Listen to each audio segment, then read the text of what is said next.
Leviathan the Lost. But why now? After all this time. Why, what now? Oh. I'm not sure you'd believe me if I told you. After all we've been through. I doubt there's anything that could surprise me at this point.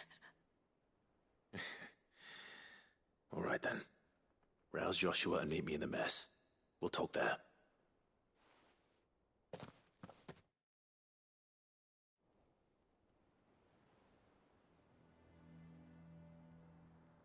I see we're all here.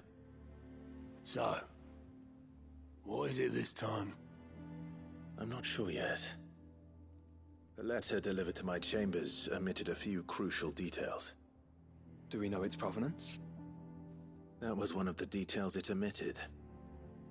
But whoever the sender was, it seems the Dame held them in high enough regard to point them in our direction. The Dame? Well, she's not one to waste our time. It must be important. Important might be an understatement. If the letter is to be believed, Leviathan's dominant is in danger. And someone wants us to save him. Leviathan? So the Warden of Water has finally returned. What has it been? 100 years? More. The Lost moniker dates back at least that long. Even our venerable lawsman would not have been so much as a glint in his father's eye when last the mighty serpent brought his crushing waves to bear upon the realm. But why the gap? I know it can be a few years before a new dominant's born. But over a century? Should the dominant of Water's bloodline have been severed somehow, it could have prevented a new dominant from awakening. But if one has awakened now, he couldn't have chosen a worse time. Every nation in the realm has lost its dominant. If word gets out that there is still one to be had, they will stop at nothing to claim it for their own. And the twins will be at war again, just when humanity most needs to come together. Did the letter say anything else? Only that if I wish to know more, we must meet in person. And that the Veil can arrange a meeting. If nothing else, you can be certain it ain't a trap. Famous last words. I'm coming with you. As am I. Thank you. Both of you. And Otto? Yeah. I'll keep an eye on things here. Didn't fancy coming anyway. Thank you. I shall leave the Invincible in your capable hands.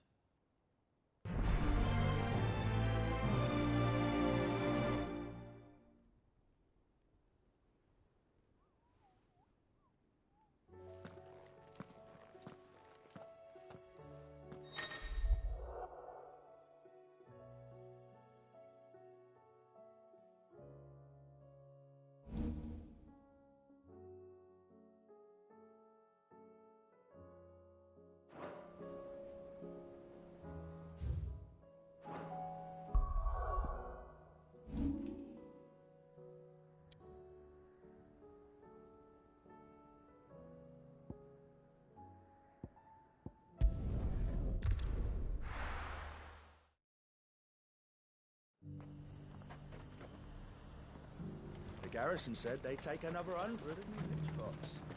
To the Veil it is, then.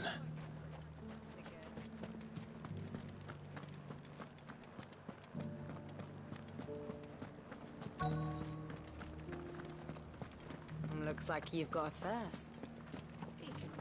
But enough talk.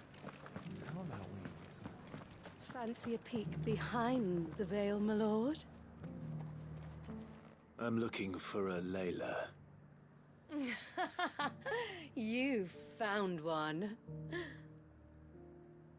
So, will your friends be joining in? Or just watching?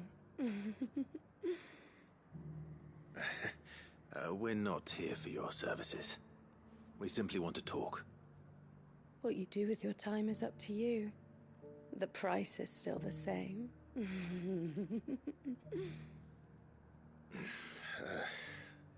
We're here about the letter.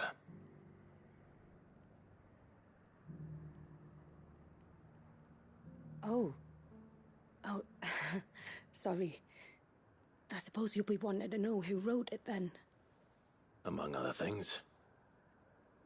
Look, I'm just the messenger here. There's only so much I can tell you. Specifically? A location, north of town, on the shore of Isle of Feist Bay. There you'll find a tent, and the woman who can answer your questions. And that's all? Nothing else? Actually, one thing. There's more than flowers in the meadows these days. So keep that sword of yours to hand.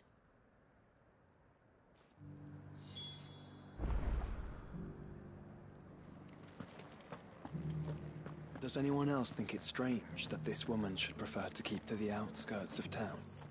Not if she realizes the value of the information she's party to. And the danger it puts her in. Haven't seen any of those beastly blue-eyed fiends.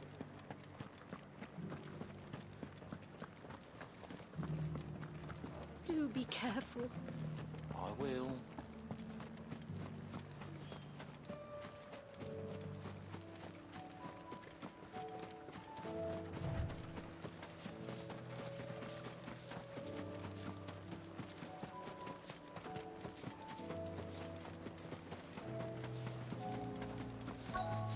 The tent is where Layla said it would be. Yes, but who awaits us inside?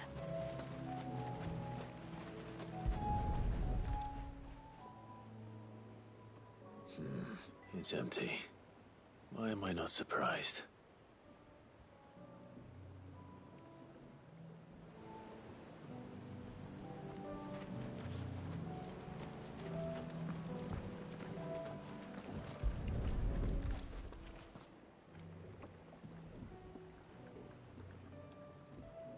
A boat. No prizes for guessing who that belongs to.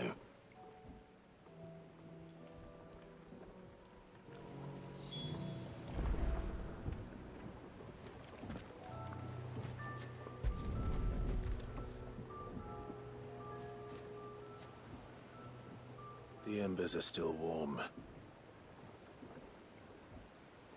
So you're Sid.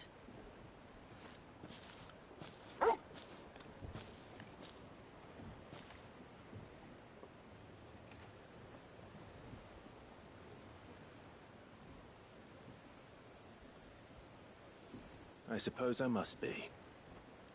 Which means you have me at a disadvantage. Apologies. I am Shula, tributary of Mysidia, final haven of the Moats of Water. The Moats of Water. The very tribe into which it was believed Leviathan's dominant was born. A people notable for their sapphire eyes and ivory hair. Yes, that would be impossible, since the tribe famously... Vanished. Was exterminated. Despite the best efforts of both church and state, we are still very much alive. Though we've managed to keep that fact hidden from good Krieger's faithful for over a century. Along with Leviathan's dominant.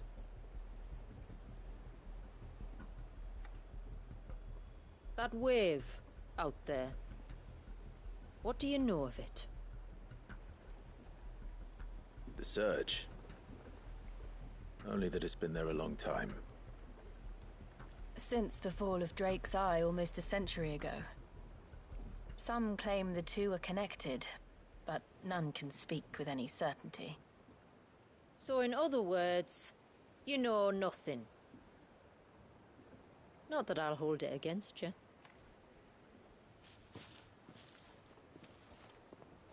The wave was raised by Leviathan in an act of rage.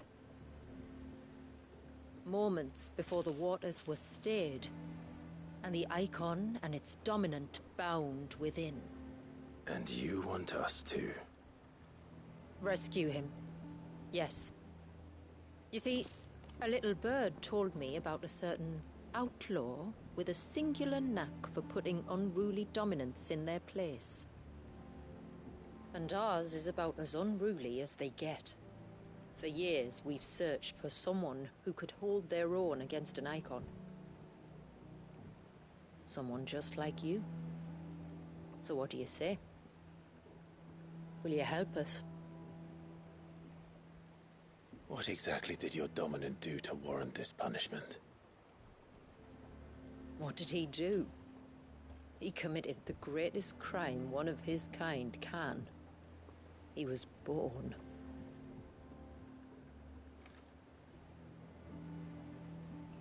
But he deserves a better fate than the one my people forced upon him.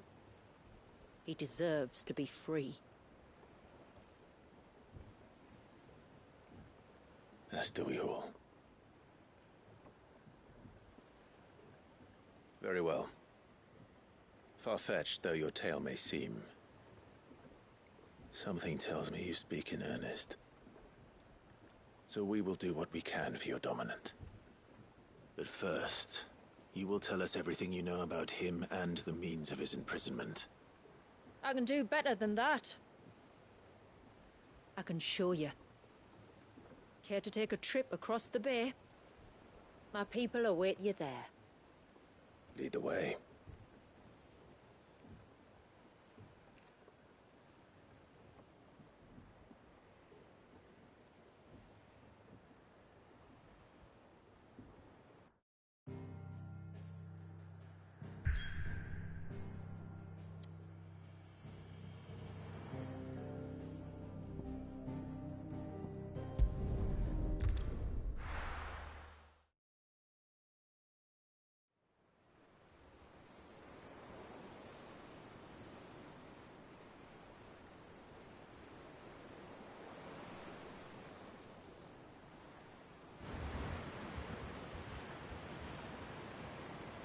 All right, you might want to hold on to something.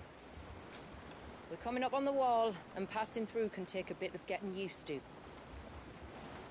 I don't see any wall. Of course you don't. That's the point. It's a glamour woven by our ancestors to keep our village hidden from prying eyes. But don't take my word for it. Watch.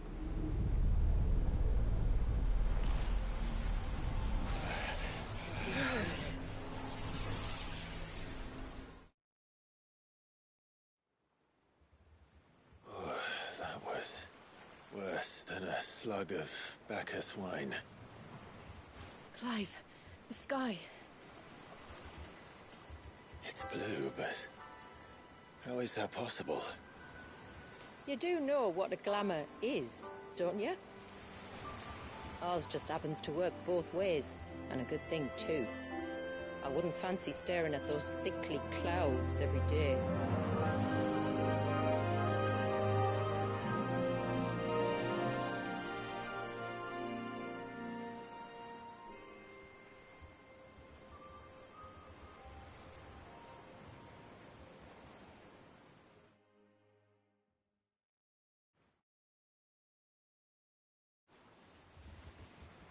And that concludes our little voyage. We're here.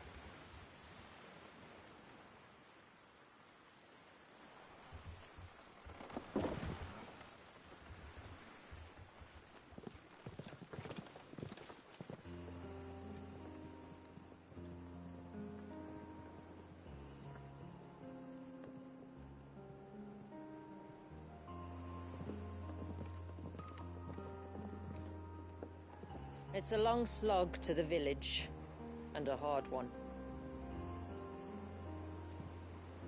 I hope you're up for a climb.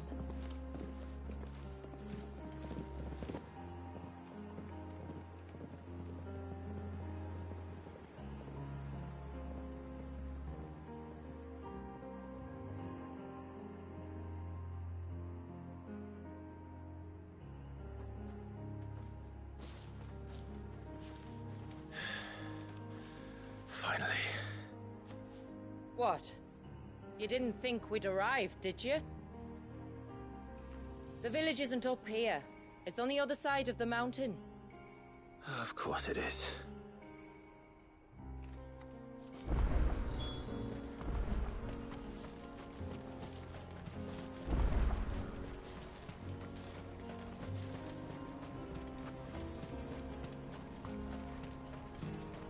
Watch yourself, Sid. This path can be treacherous.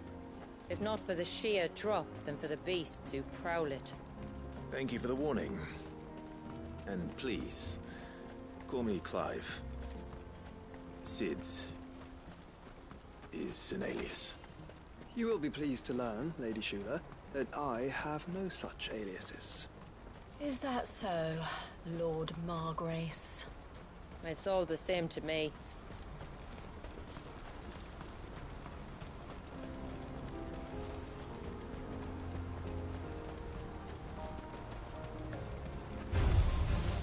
I was wondering when they'd pick up our scent.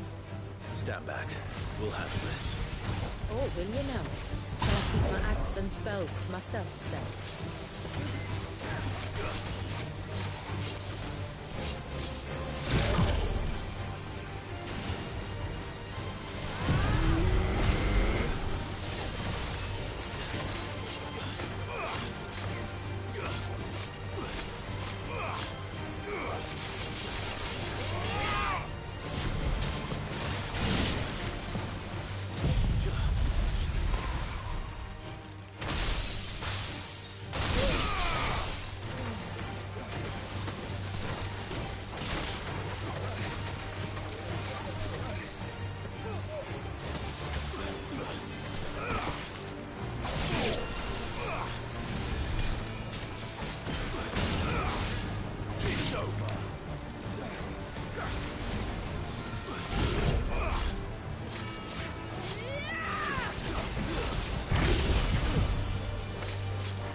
Earlier you mentioned spells, yet I see you carry no crystals.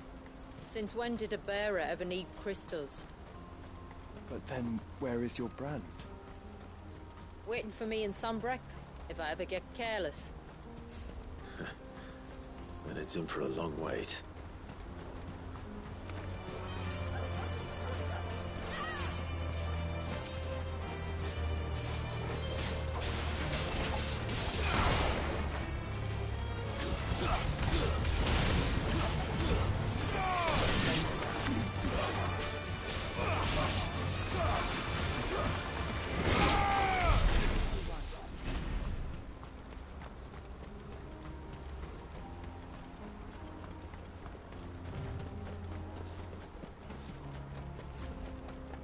We're almost at the summit.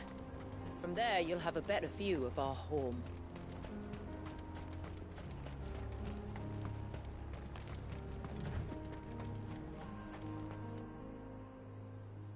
Few have ever set eyes on what I'm about to show you. Just so you know. This is not what I expected. Welcome, my friends, to Mysidia.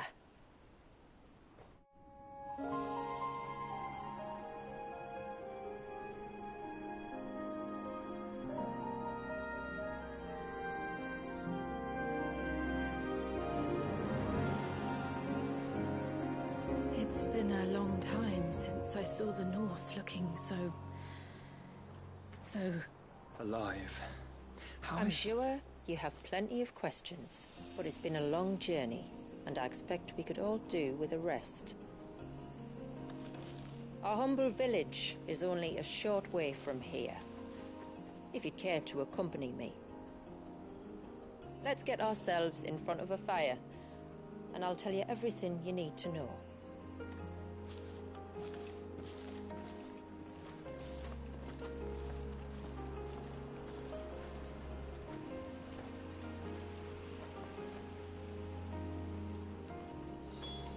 It's beautiful, Shula.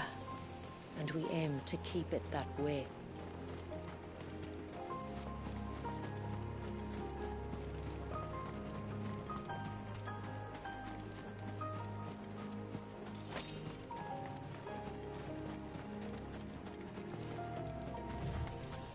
Are those stones glowing?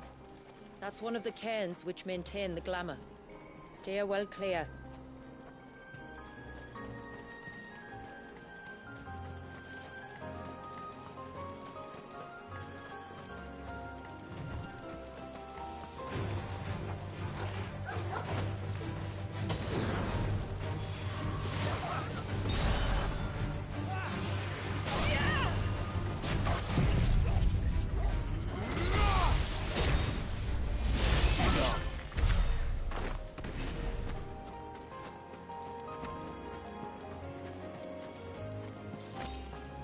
If the surge was an act of rage, One wonders what prompted it.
could we not have spared ourselves the mountain crossing by landing further north? In clear view of the bay.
On evening tides. Does morning's light return? Open the gates! The tributary is home!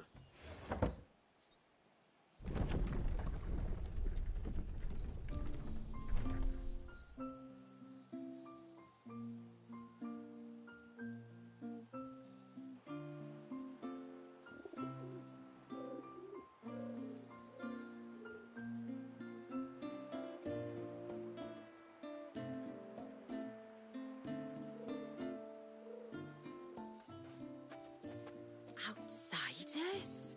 Well, I never. Look at the size of that dog. All right now, back to your duties.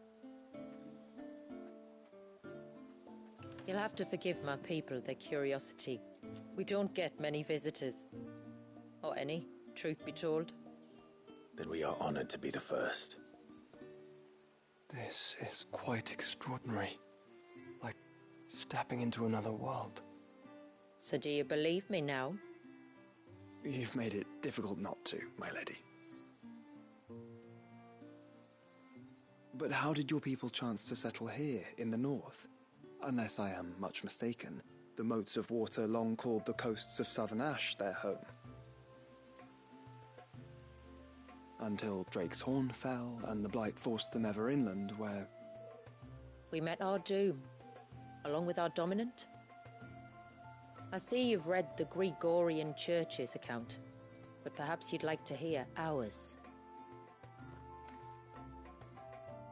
That building over there is the Witten Hall. It's where my people gather to discuss matters of import. We can speak more inside, once the place is ready to receive you. It shouldn't take long, but you're welcome to explore the village while I see to things. Thank you. We'll do just that.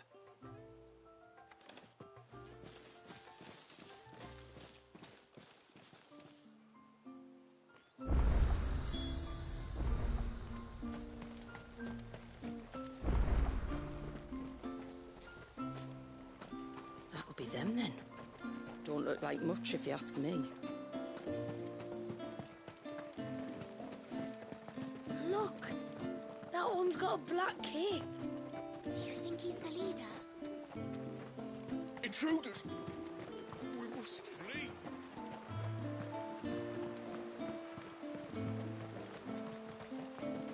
Oh, do you think he bites?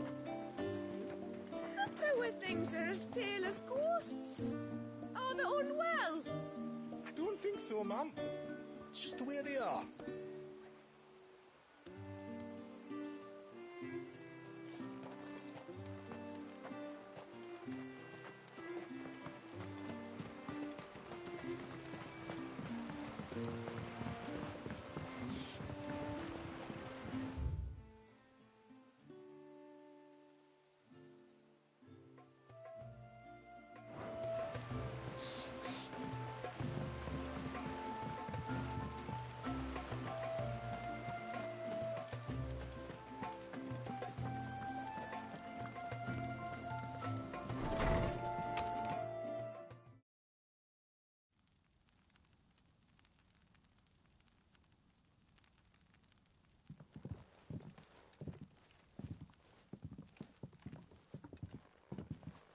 So what do you think of our little haven in the woods?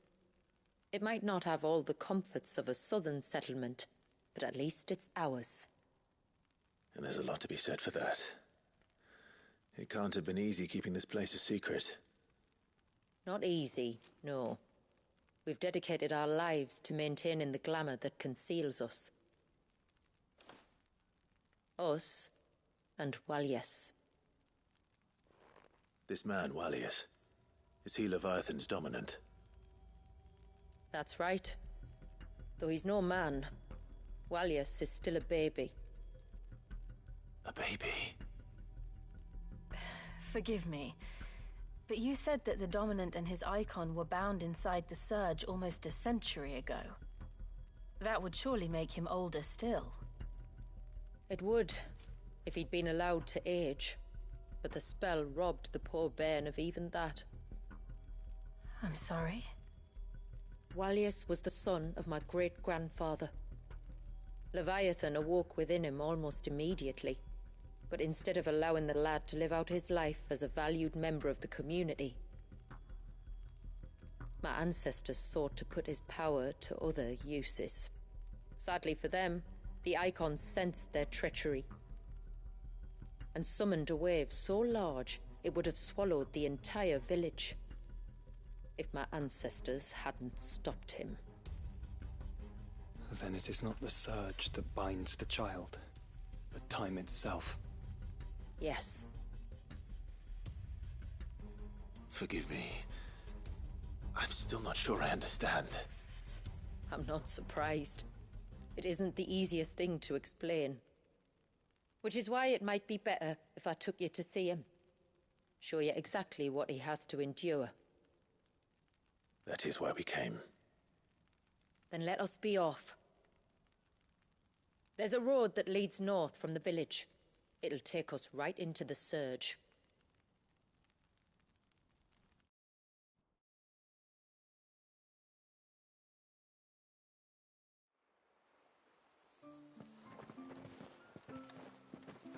Are you bound for the wave, tributary? We are, Delina. Have you spread the word about our guests? I have. Everyone knows to treat them as family. You shouldn't have any trouble now, but just in case, I would have you accept this symbol of our people.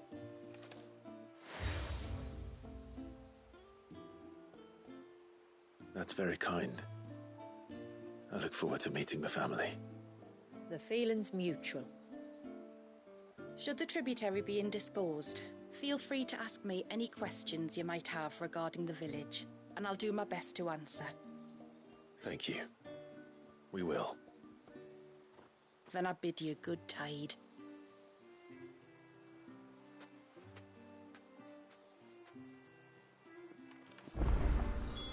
Our storehouse lies across the bridge. If you're short of supplies, you may find what you need there. Though we will have to ask you for recompense, poor as we are.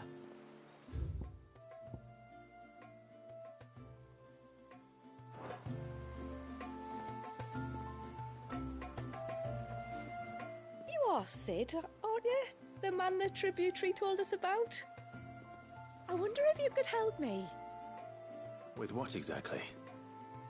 Oh, nothing too troublesome. Do you know my husband, Pavat?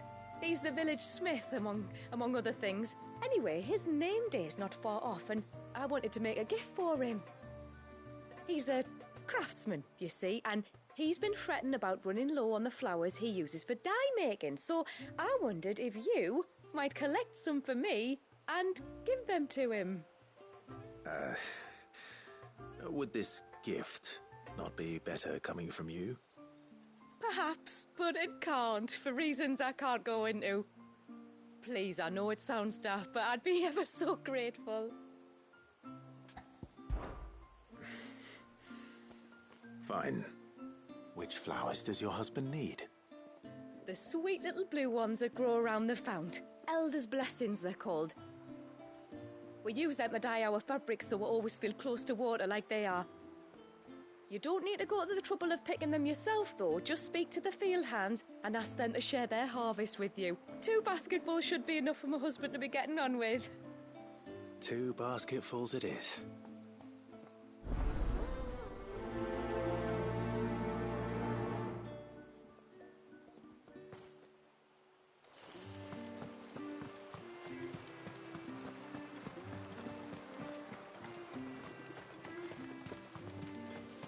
I'm not arguing. The child must be...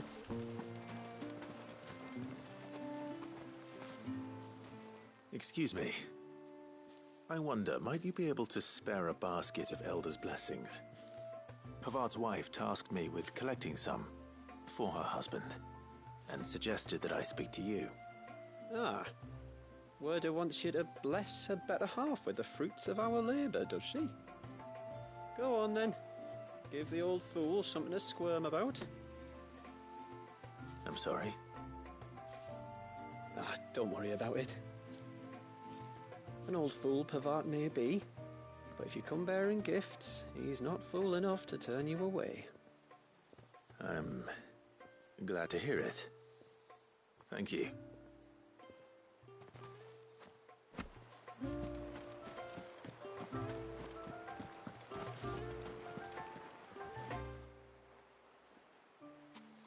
Ah, welcome to Haven, friend.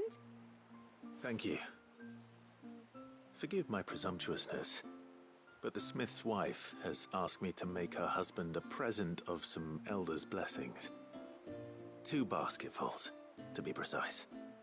Well, I have 1, if that's any help. It is. I'm much obliged. They really are beautiful. Aren't they just? Though that's not the only reason they have a special place in our hearts. Legend has it that when our people fled from Ash, the tributary of the Tyne took some seeds with them. And as they wandered high and low across the Twins, he'd plant them wherever they stopped for water. Every elder since has done the same. So when we finally put down roots here in Mysidia, the flowers did too.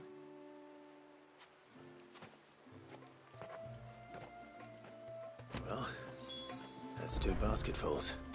Time to visit Pavat. Hear me, mine ancestors.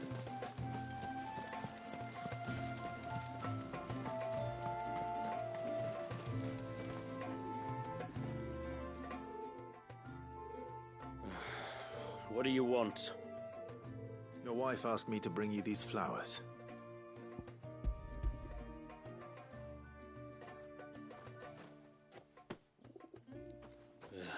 That woman.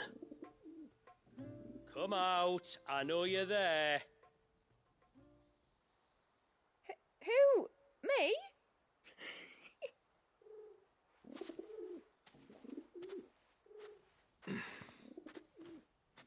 Would either of you care to explain what's going on?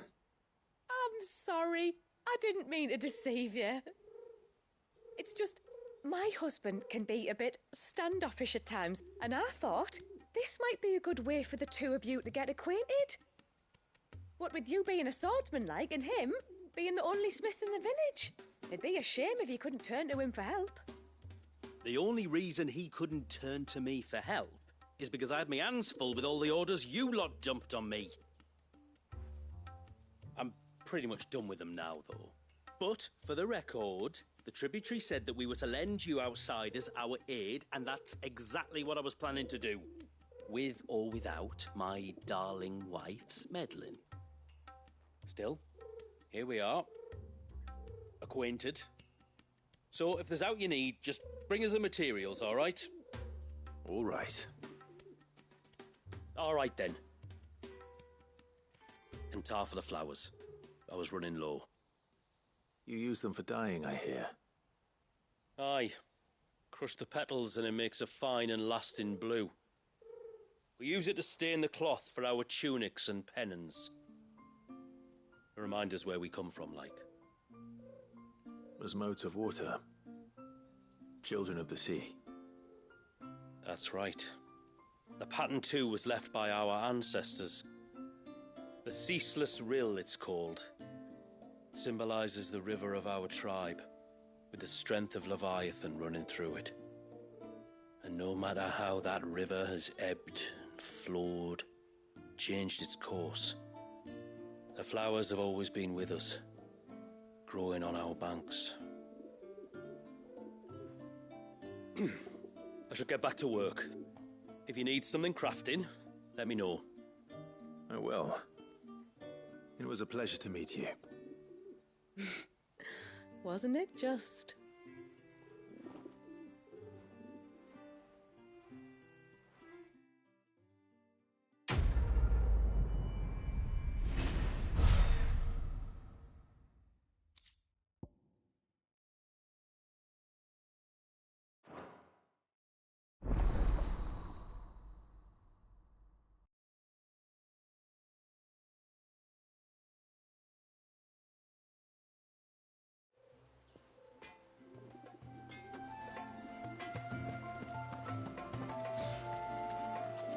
We're in. Oh, I'll have her hide when she gets back. Oh, sorry. I was leagues away. How can I help you? If you're after something from the storehouse, it's actually my wife you'll want to talk to. She will have to charge you for the goods, though. Not that we'd fleece you or anything. It's just, you know, needs must. I understand. Saying that, she might not be able to get anything down for you for a bit. Ah, right. She's got her hands full with the inventory, you see. It should have been my daughter's job, really, but the willful little Rills decided to make herself scarce. Ah, the heavens only know where that girl's got to. If you'd like me to keep an eye out for her. Oh, no. I couldn't ask that of an outsider. Could I? You wouldn't mind? Of course not. She won't have gone far, will she? I hope not. But I've scoured the entire village for her and come up empty-handed. Can't help thinking she might have gone on another one of her little adventures. Ah. A free spirit, is she? Aye, that she is. Can't get her to sit still. Especially once you heard you lot were on your way. Outsiders! You should have seen her little eyes light up. Oh, if she wanted to watch you arrive, she'd have made for the low gate where you first came in. The guard there might have spotted her. Maybe you could ask him. Ruka, her name is. All right. I'll let you know if I find her. Try not to worry.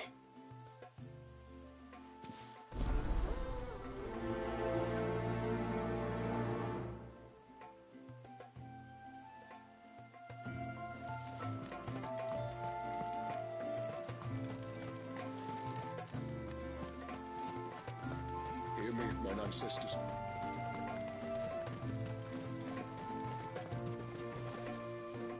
Excuse me. You haven't seen the storekeeper's daughter, have you? Little Ruka? I have, as it happens. She went out through the gate not long ago. Out of the village? Alone? Aye, she does it all the time. There's a path off to the left which leads down to the river. Nice little spot, that. And safe as you like. The beasts of the mountain don't dare come so close to the village. That's where she'll be. Go and have a look if you don't believe me. I will.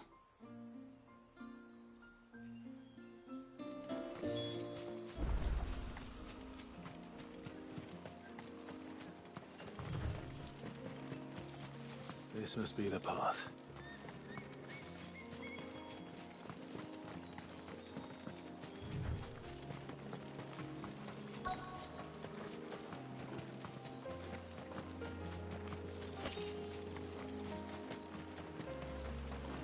They're not here either.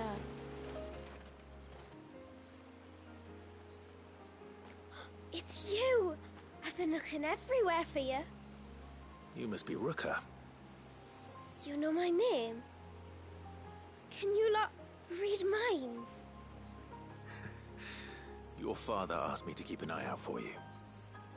You left without telling him where you were going. He was worried. But I went to look for you. Well, now you found me. What do you say we head back to the village and let your father know you're safe? All right. And on the way home, you can tell me all about the world beyond the wall. I want to know everything.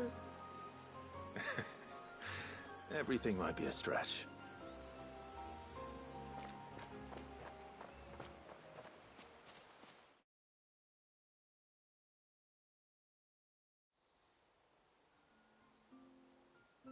Thank you for bringing her home. And sorry for the trouble. Oh, no. It was a pleasure. Daddy, did you know that there are villages 10 times as big as Haven in the outside world? 10 times! Cities, they call them. And in these cities, they have great big walls and towers and castles. Oh, to think I was worried. You can tell me all about the outside world later, Sweet Pea. Now go and help your mum with the stores. All right.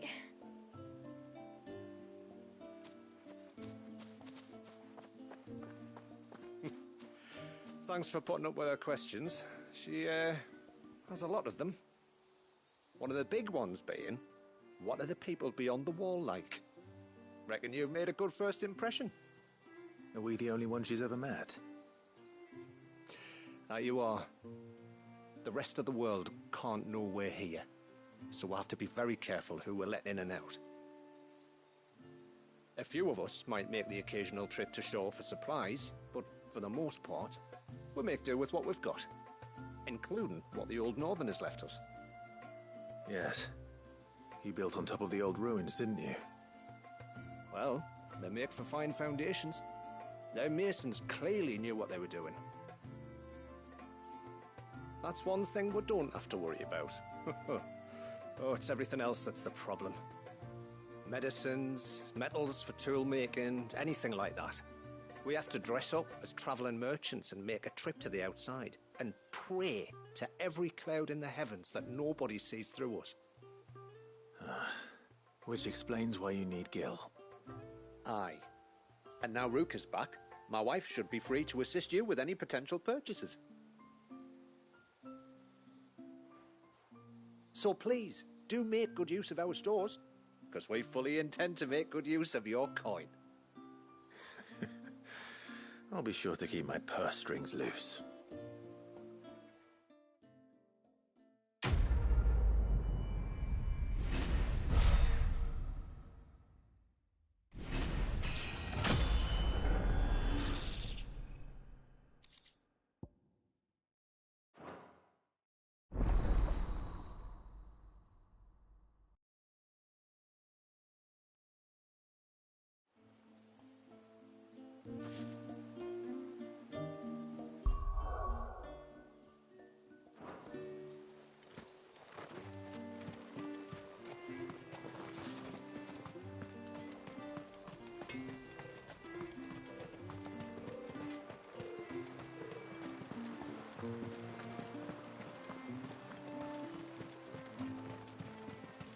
Poor things are as pale as ghosts.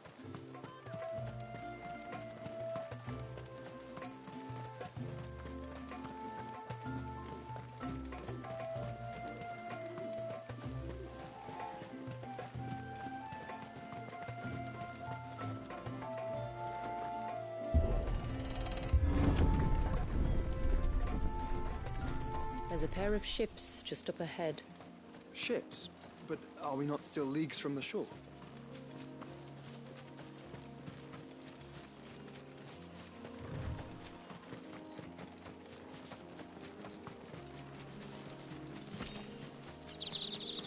The quickest route to the surge is due east, past the second galley. Shula, how did these ships come to be here? What do you imagine happens when an icon of water gets angry? Really, brother, did you have to ask?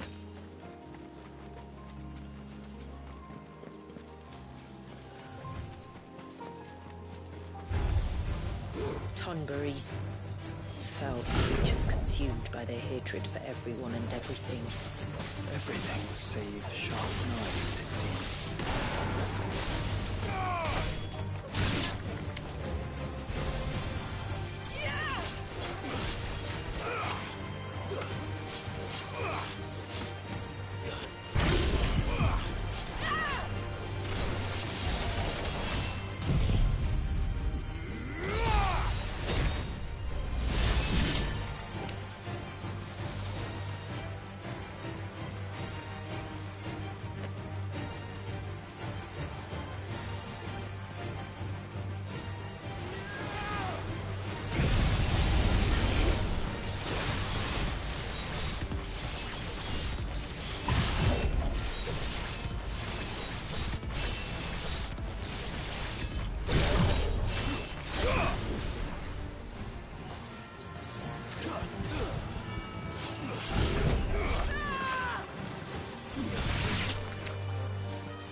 I can smell the sea. It's not far now.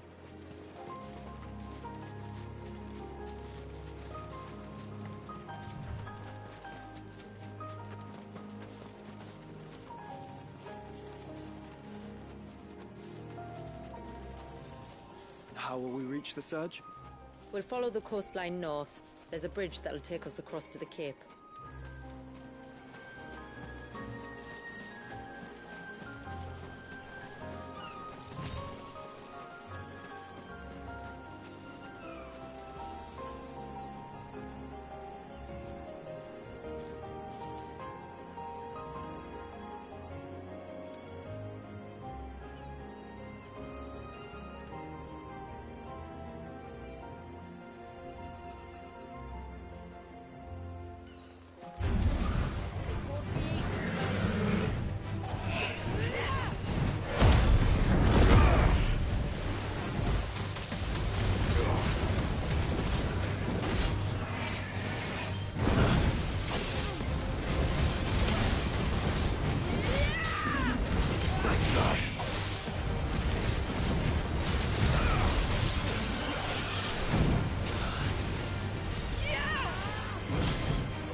Might I inquire about the way of life?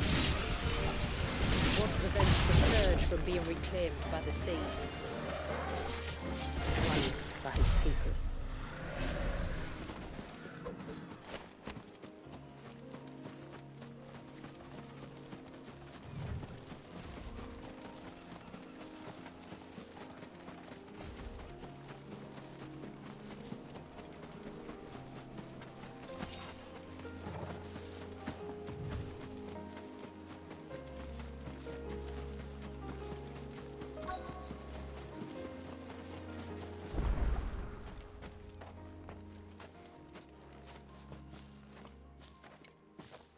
You said before that the child is bound within the surge. But you've yet to tell us how we're meant to reach him. I trust we won't have to hold our breath. No. The surge wraps around the Cape without engulfing it. If we continue to its tip, there is a path down to the seabed. And the wave's origin. All right.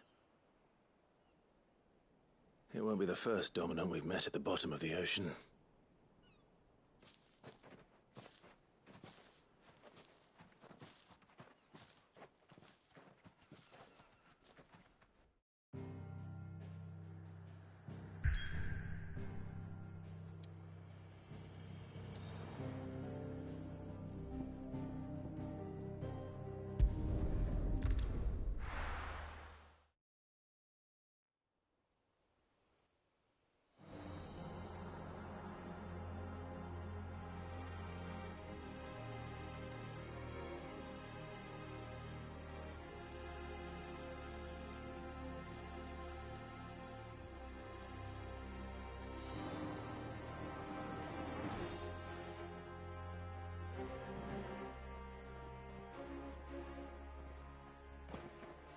It's not much further now. The path seems well kept. Do you and the villagers often come this way? Only me. Once every new moon without fail. It is my duty both as village elder and Walius's descendant. But surely no one blames you for what happened. Why should you bear the responsibility alone? You misunderstand. I do it because I want to. to show him that he isn't alone, and that there are still some of us who would see an end to his suffering. Suffering you will soon witness with your own eyes.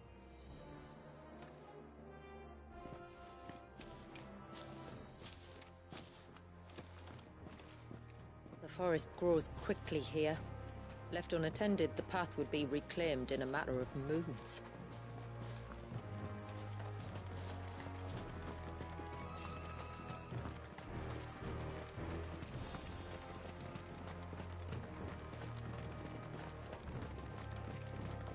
Does the light point the way to the child? It does indeed.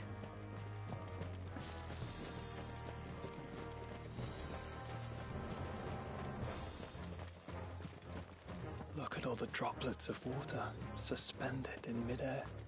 Where they have remained untouched by time for 80 summers.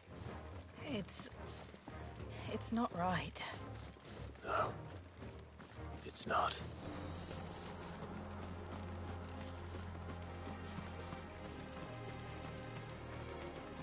There. Up ahead.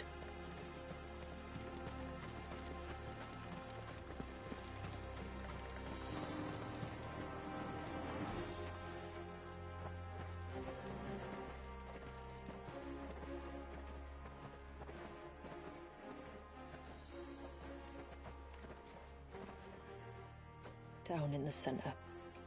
Follow me.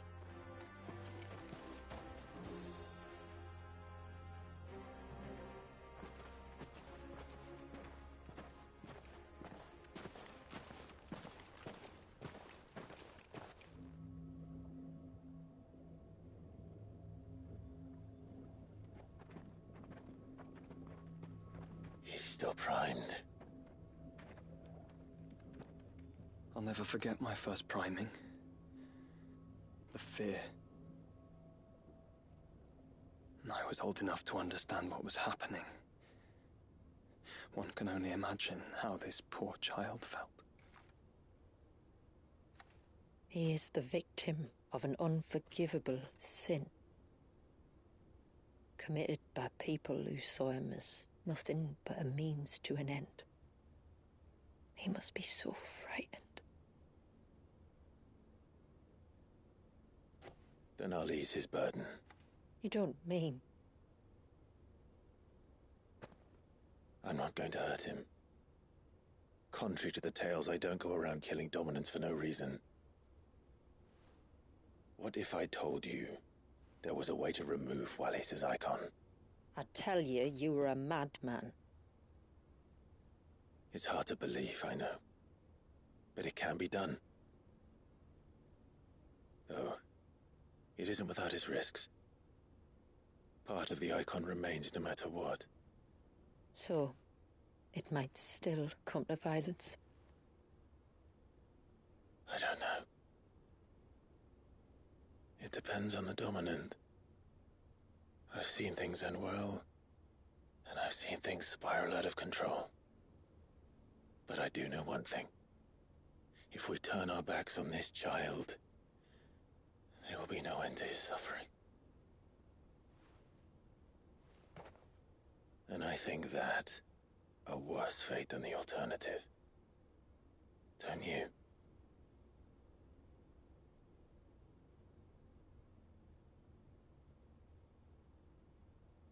Very well. Do what you must. And whatever happens, I will own the consequences.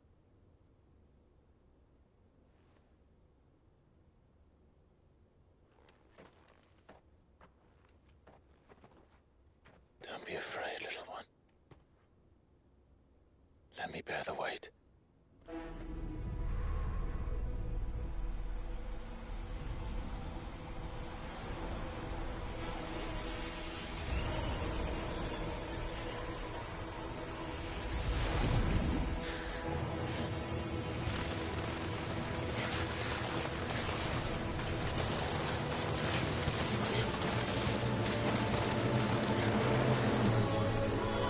Hush now.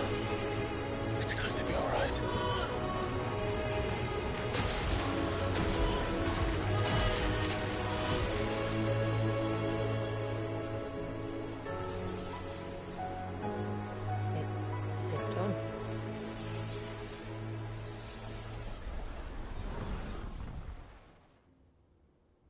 I think so.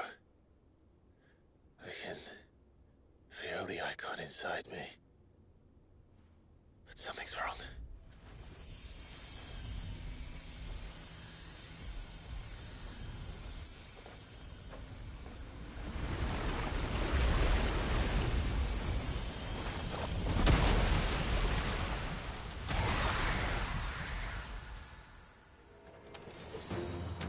He wasn't just afraid. He was angry. All right. Let's see what you've given me.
Leviathan!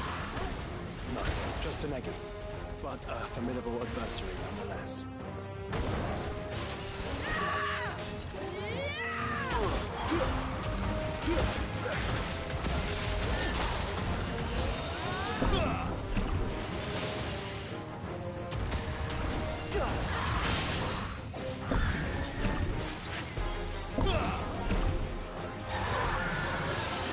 Oh, look. It has friends.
Is everyone all right?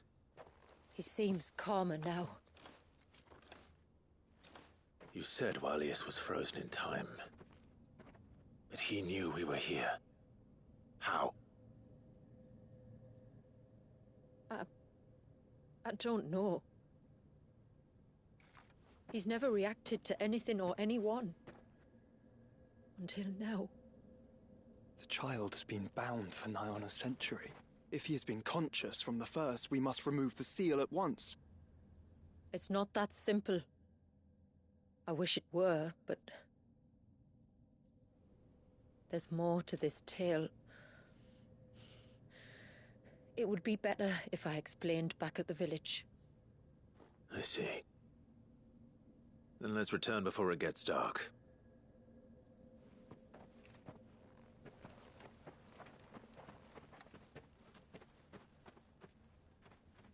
I'm sorry, Walius.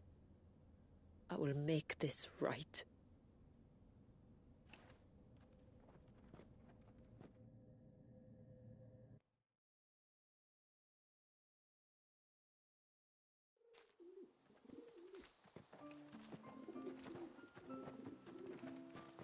So, part of Leviathan is inside you now, is it? Does it hurt? No. Not anymore, anyway. Good. Because I still have need of your strength. If you want to know the rest, we should head to the Witten Hall. Of course.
To understand the spell which binds Walyas, you must first know who we are, and what drove my forebears to commit such an atrocity. This tapestry is our story, the one that brought us here. After generations of wandering, my people sought refuge in northeastern Storm, some 170 years ago. But in exchange for our safety, the Gregorian Church demanded we renounce our faith, and branded us heretics when we could not. To be exterminated, as a lesson to others. And so was it chronicled in the imperial histories, for anything less would have made the Church seem weak. Yet a handful survived. The few who did fled north and west, and in doing so discovered two things that would forever shape our fates. The first was an old legend, revealing how to make your very own Mother Crystal. I've heard that one before. Yes, yet it gave them new hope, however false. Our ancestors convinced themselves that they could recreate the divine if they could only find a strong enough heart. A living being capable of channeling torrents of ether. And the heavens provided. A dominant Walyas. They'd stumbled across a nostrum in an ancient ruin, which they believed could provoke a sudden outpouring of a creature's ether. They meant to enrage his icon. Leviathan would have destroyed everything, had our people not made their second important discovery. A means to stop time itself. Where did they find that? The Northerners had no such magics, or they would have used them. When our ancestors first arrived, the land was uninhabited, save for an old witch who lived on the highest peak. Her body had been consumed by the curse, a cruel payment for her long years of service to the Northern Thanes. So desperate were they to prevent the fall of Drake's Eye, they'd forced her to devise a spell to stop time. But Drake's Eye did fall. It did.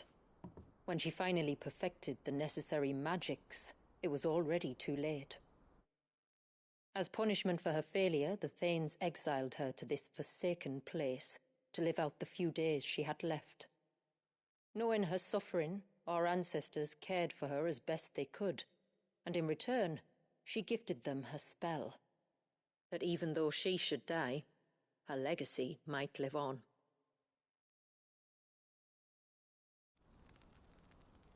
So armed with both the knowledge of the ancients and the secrets of time, our ancestors settled upon an ambitious plan.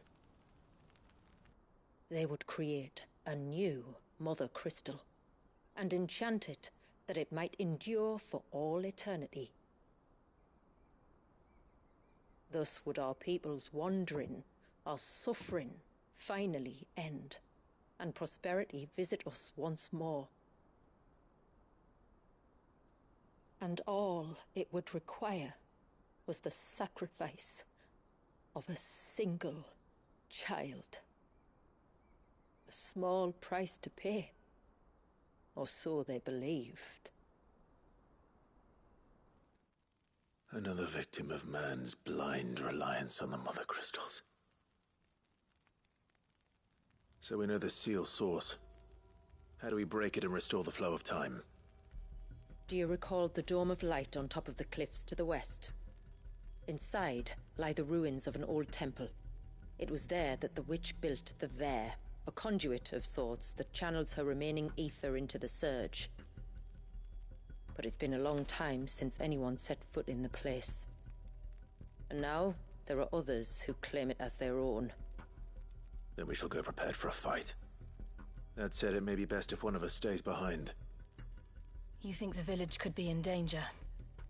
We saw the ether flow from Walyas in all directions, but only encountered a single familiar. There will be more. And should even one make its way here, I doubt the walls could hold it back for long. Then I shall stay. The Phoenix will see your people safe, tributary. You have my thanks. Very well. We should depart at once. I fear time may no longer be a luxury we can afford.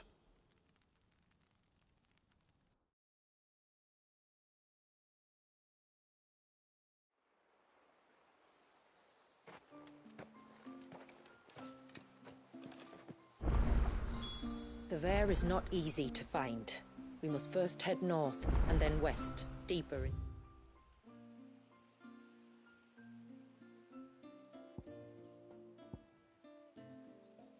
To the forest.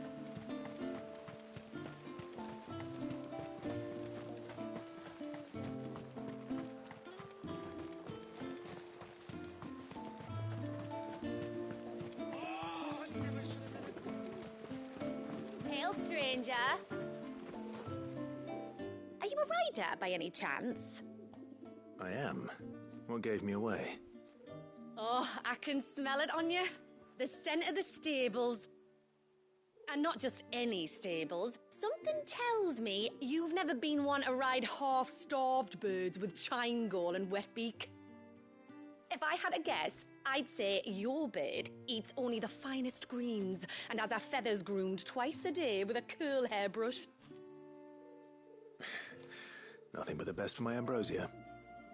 Ambrosia, eh? Pretty name. What's she like? Well, she's tall and strong.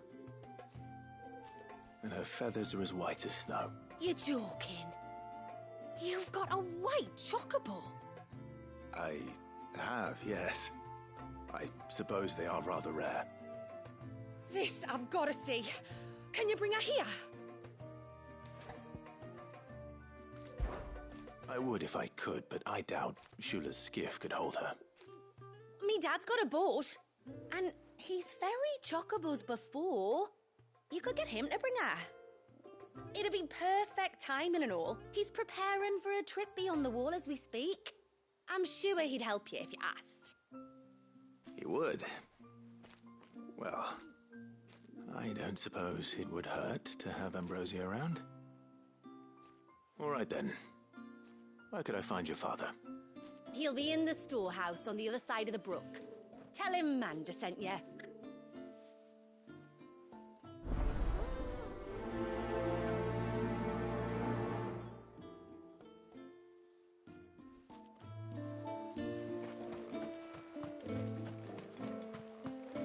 Oh, I never should have let him go alone. Bastard things.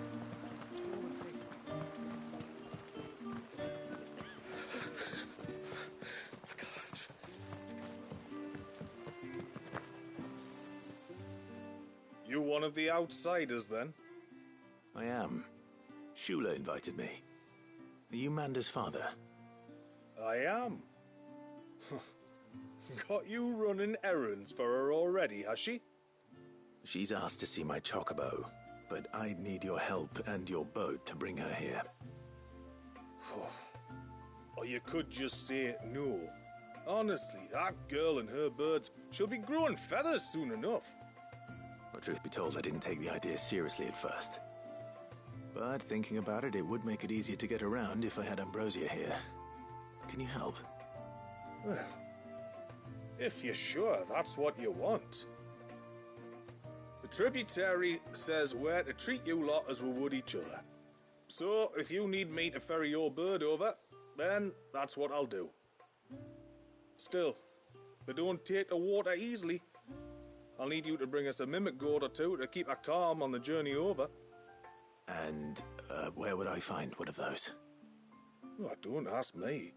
It's been years since I last brought a chocobo across the bay, and I'm told the world's changed a fair bit since then. Where do you usually get your stable supplies from? Well, the man who made Ambrosia's tack lived in Martha's Rest, and if I remember correctly, he traded in chocobo feed too. So I suppose I'll go and ask him. I'll be sailing over to Northreach soon to pick up some supplies. While I do that, you collect your bird and your gourd, and then meet me by the shore. Just don't take too long, all right?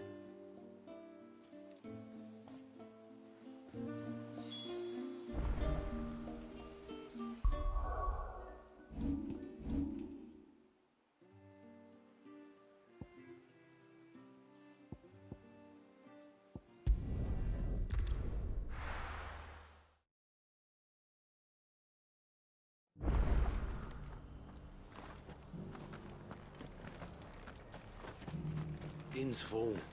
Don't bother. I remember you. You're the one who saved Whiteheart. How's the old girl doing?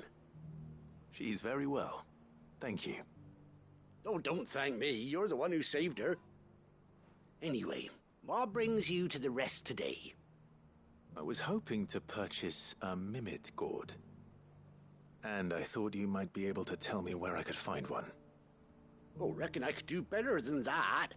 Just so happens, I've got a whole carload of the blasted things. Not a buyer in sight. Really?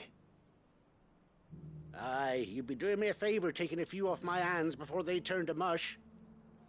But just be on the lookout for wild birds, eh? Don't want them chasing after you like they did me. I will. And thank you. Oh, you're very welcome. Any friend of Whiteheart is a friend of mine. And in times like these, friends have got to stick together. We certainly do. Northreach, then. Wouldn't want to keep Anders' father waiting.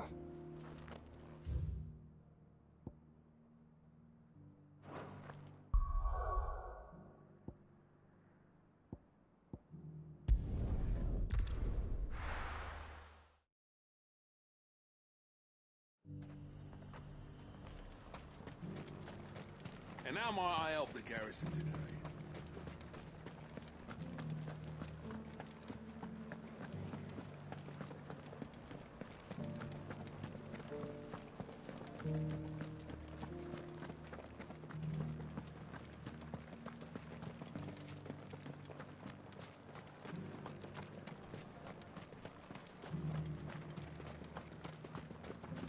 Those things didn't fight like... The Duke has pledged to work with the people of Northreach to rebuild.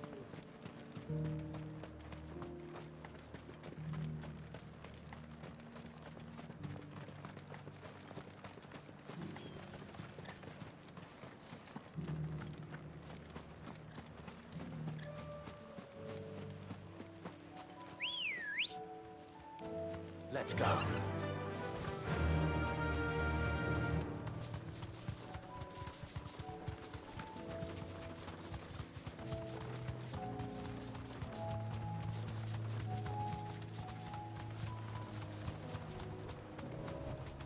Straight home now. Ah, there you are.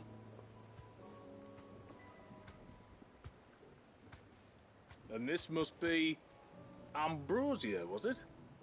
Oh, she's a real beauty, isn't she? I have the mimic or two. Here.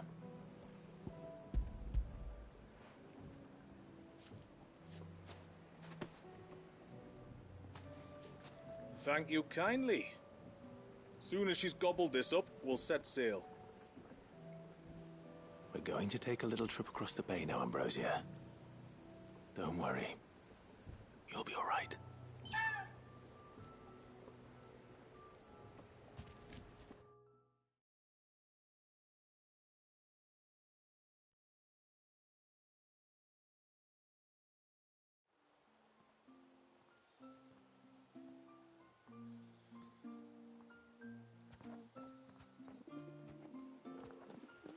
Well, we made it. You didn't all? She is as white as snow. You're beautiful, aren't you, girl? Brave, too. She was calm as you like on the journey over. The mimic gourd will have played its part, of course, but passing through the walls enough to spook most birds even then. Not this one, though. Ambrosia's been through a lot. I doubt there's much that could unnerve her now. Not with a beloved master by her side. No. It's you who looks after me, isn't it, girl? Anyway, thanks for bringing her here. I hope I can breed a bird like her someday. And if you and Ambrosia need ferrying back to Northreach, you only need say the word. Thank you. But I think we might explore Mysidia together. What do you say, Ambrosia?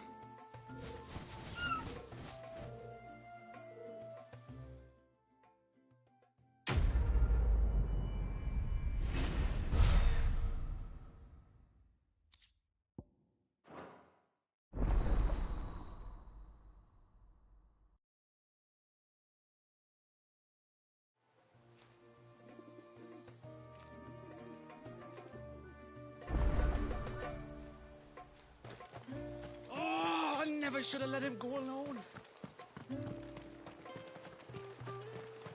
Bastard things.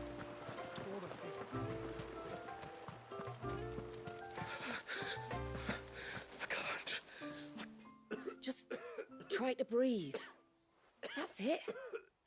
Is everything all right? Ah, you're the outsider. I'm Fannet, healer by trade. And this is Talor, one of my patients. He took ill not long after you arrived. Nothing too serious, I hope. I hope so too, but... But? This affliction, it's like nothing I've ever seen before. He complains of feeling chilled to the bone, but there's no fever to go with it. And my most powerful antalgic hasn't done a thing to ease the pain in his chest. I'm starting to wonder if his condition might require a different kind of treatment altogether. Shula said that you were here to help us. You couldn't help me, could you?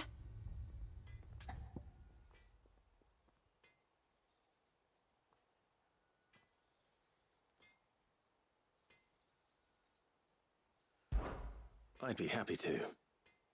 If I can. You can, don't worry.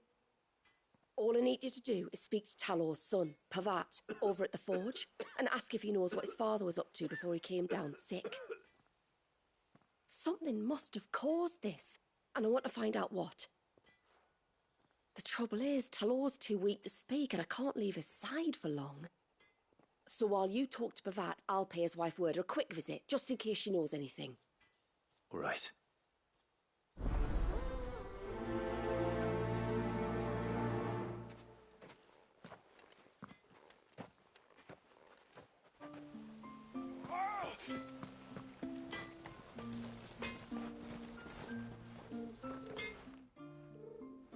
Oh, do you need something? I do, though not from the forge. Fannet asked me to speak with you. She's looking into the cause of your father's illness and wondered if you could shed any light on the matter. I see. Sorry. She shouldn't have dragged you into this. It's no trouble, really. Tell me, did your father do anything out of the ordinary before he fell ill? Not that I know of. But then I hardly see him. He's always out and about, like. Well, at least he was. Suppose he might have been a bit more fidgety than usual, but apart from that... When you say out and about, where does he usually go? Just round the village. Wanders over to Blazier's place most days. He's a fisher who lives on the other side of the fount. They're old friends. Maybe he knows something I don't. Maybe. I'll go and speak with him.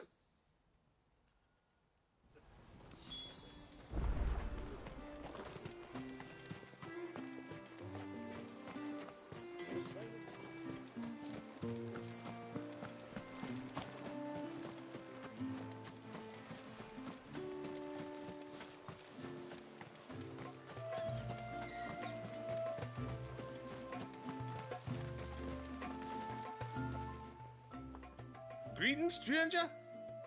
What can I do for you? Your name is Blazier, is it not? Pavad tells me you're a friend of his father's, and that the two of you may have spent some time together prior to his illness. His illness? Talor's never been ill a day in his life. I don't know why he'd start now. Well, Fanny doesn't know either. It was she who asked me to look into his recent behavior on the off chance it might explain how his condition arose. Oh, I suppose there was something that struck me as a bit odd.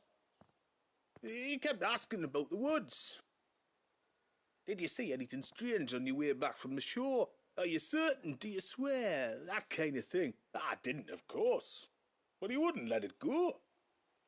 It was like he was expecting something to happen. It was just a matter of when.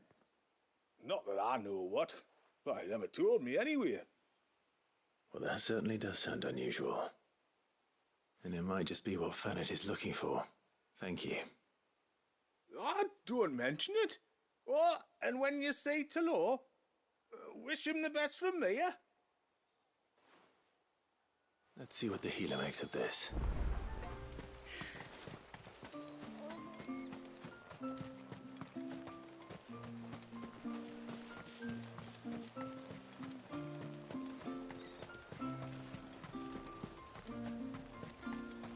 Oh, ceaseless rill, guide thy bounty.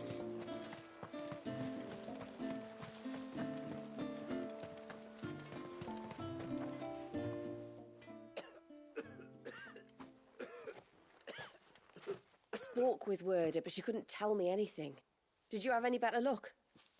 Nothing conclusive. But there was one thing. Blazir, the fisherman, told me that Talor had taken a sudden interest in the forest of late.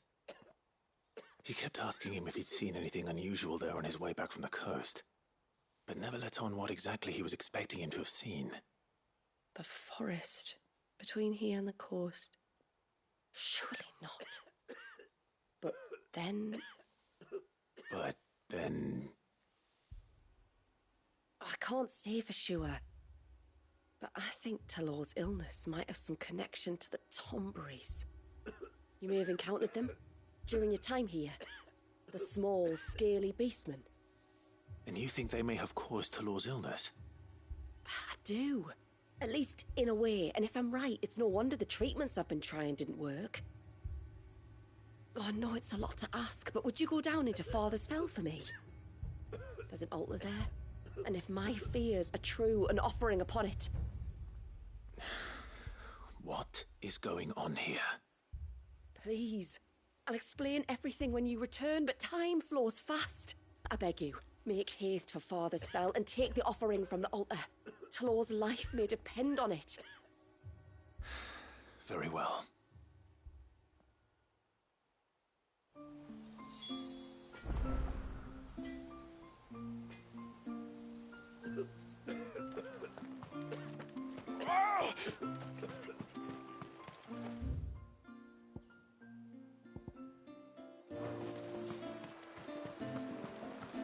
Bastard things. Oh, I never should have let him go alone.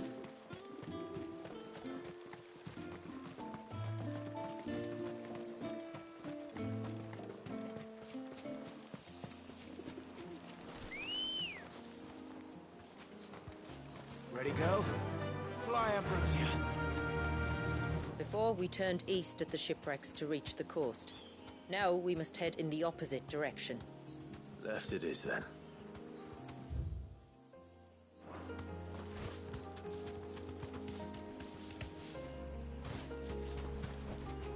No need to ride from here.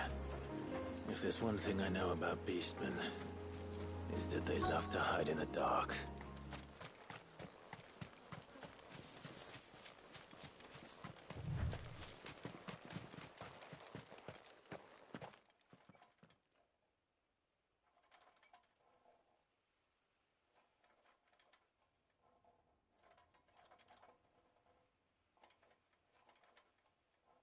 What are they up to?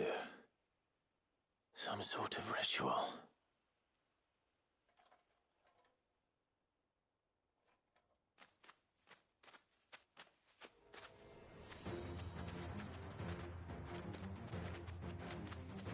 Sorry to disturb you.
Let's see what's on this altar then.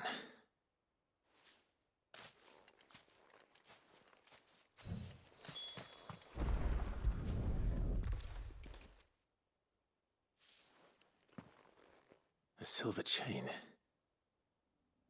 I doubt the Tombries made it. This must be what Fennec was talking about.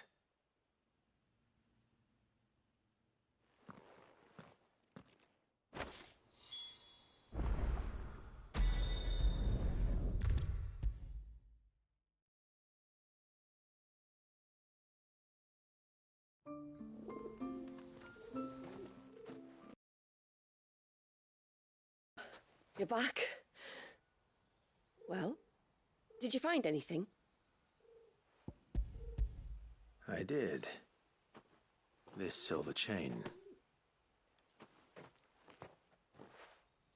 I knew it. Well, I'm still none the wiser. Forgive me. This chain. It's a Gregorian Maternoster. Worn by men of the faith. What's it doing here? And why would the Tombries be praying to it? To understand that, you need to understand what the Tombries are. They feed on hatred and suffering. And some say that if you render them an offering, some token of grievance against your fellow man, they will put a curse upon him. So you think someone's put a Tombry curse on Talor? I can't say for sure. Truth be told, I always assumed it was an old wives' tale. But given his fear of the forest and the presence of the chain on the altar, I don't know what else to think. Does Talor have any enemies in the village? Anyone who would nurse such a grudge? No, I believe the one who left the chain at the altar was Talor himself. I beg your pardon? But there's more to the tale, you see. It's said that if you attempt to curse a soul that has returned to the sea already, your ire has nowhere to go but back to its source. You're saying he cursed himself? In trying to curse another, aye. When my father was younger, he was one of the few permitted to venture beyond the wall on trading expeditions. He told us that when he journeyed to Sanbreque, he'd wear that chain to disguise his true beliefs, lest Grieger's faithful turn their cudgels on him.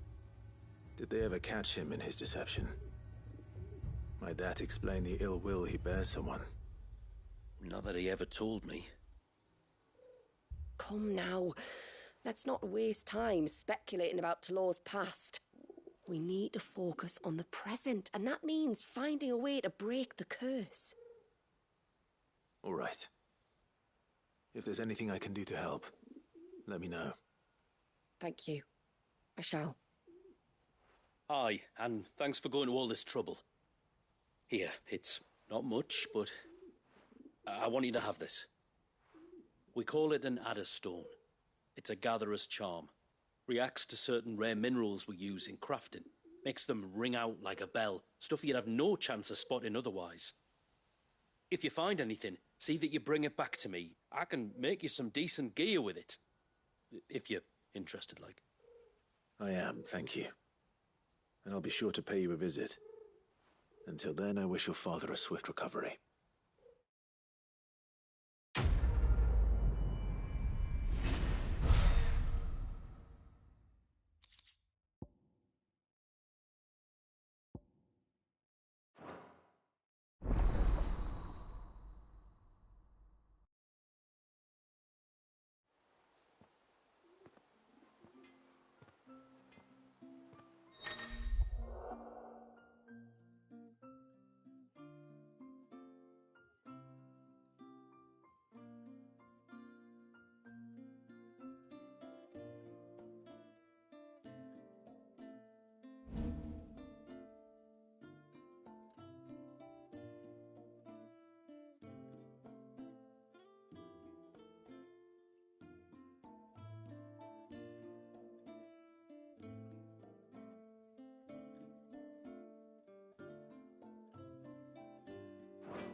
What is it you want?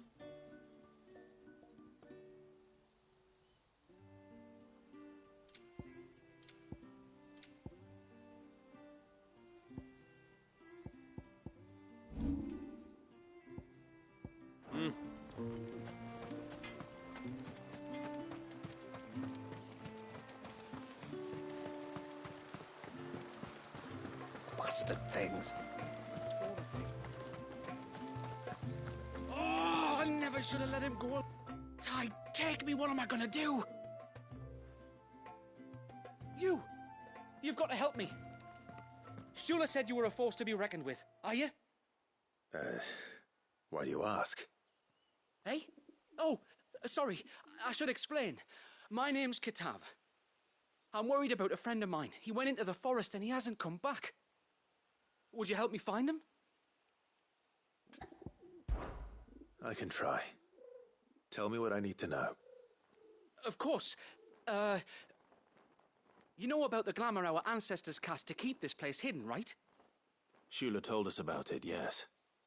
Right. So you know the cairns we use to maintain the spell? Well, it's me and my friend's job to maintain them. If it weren't for the likes of us, it would have faded years ago.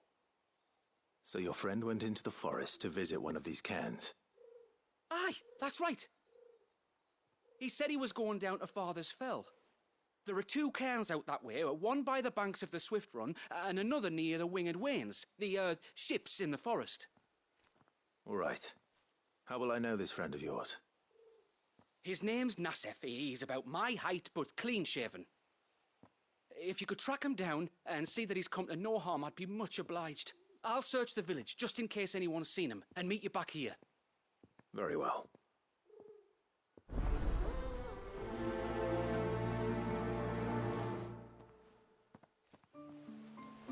One cairn by the ships, another by the river. Better get moving.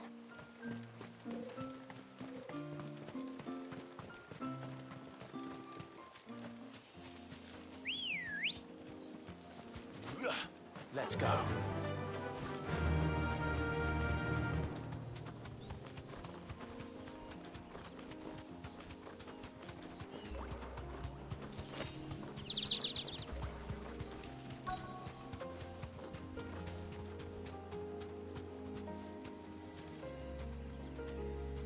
Thanks, girl.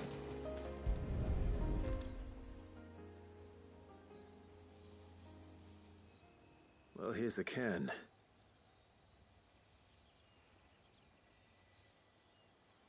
But no sign of Nassef. To the riverbank, then.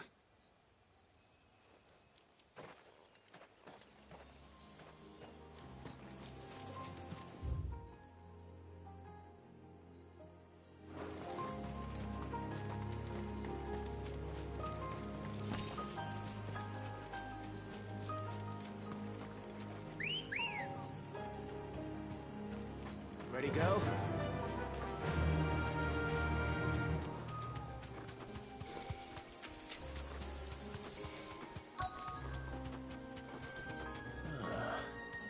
Who have we here? Be safe. I'm looking for a man named Nassef. Aye, I know him.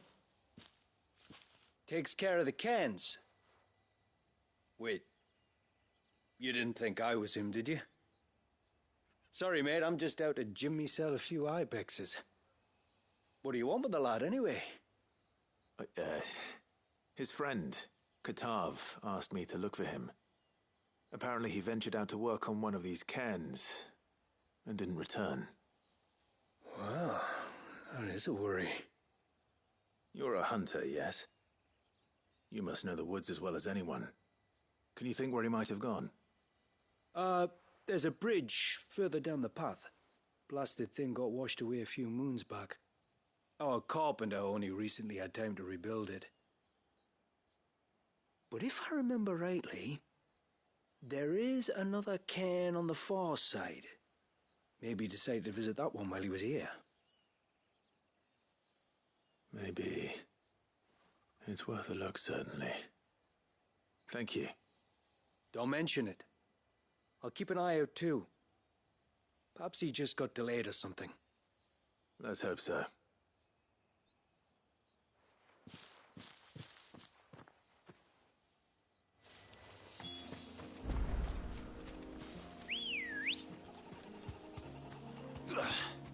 Come on. Yeah! This must be the bridge the hunter was talking about.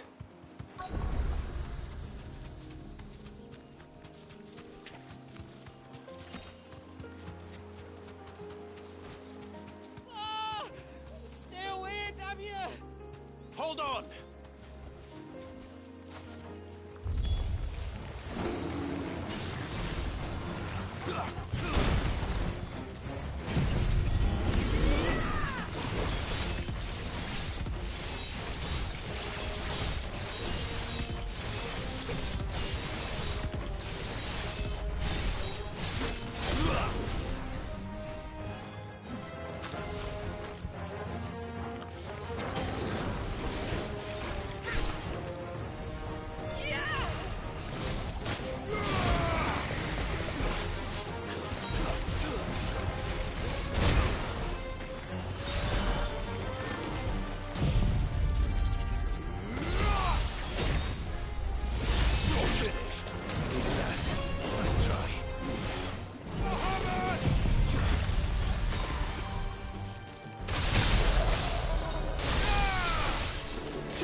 Oh, thank you.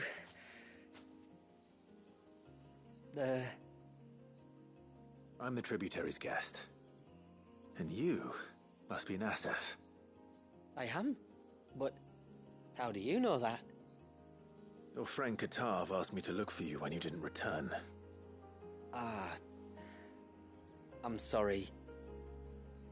I was so focused on attuning the cairn I didn't see those creatures coming till it was too late. How exactly do they work? Oh, there are crystals inside. They're what keeps the glamour going. Should the ether cease to flow through too many of them, our shroud would quickly unravel. It's my job to make sure that doesn't happen. And an important job it is. But you'll struggle to do it if you're dead. You need to take more care. Yeah, no arguments there. The truth is, me and Katav usually work together, watching each other's backs like. But when we heard outsiders were coming, we split up to get the job done faster so things would be perfect for your arrival. Stupid, I know. So you found him then? Not before the local fauna did. My arrival seemed to put them off their dinner. Mustn't have been hungry after all. Expect you'll be wanting someone to escort you back to the village then, Nassef. Woods are full of nasties today. When you're next in Haven, be sure to come and see us. You saved my life. It's only right I repay you. If you insist. Take care now.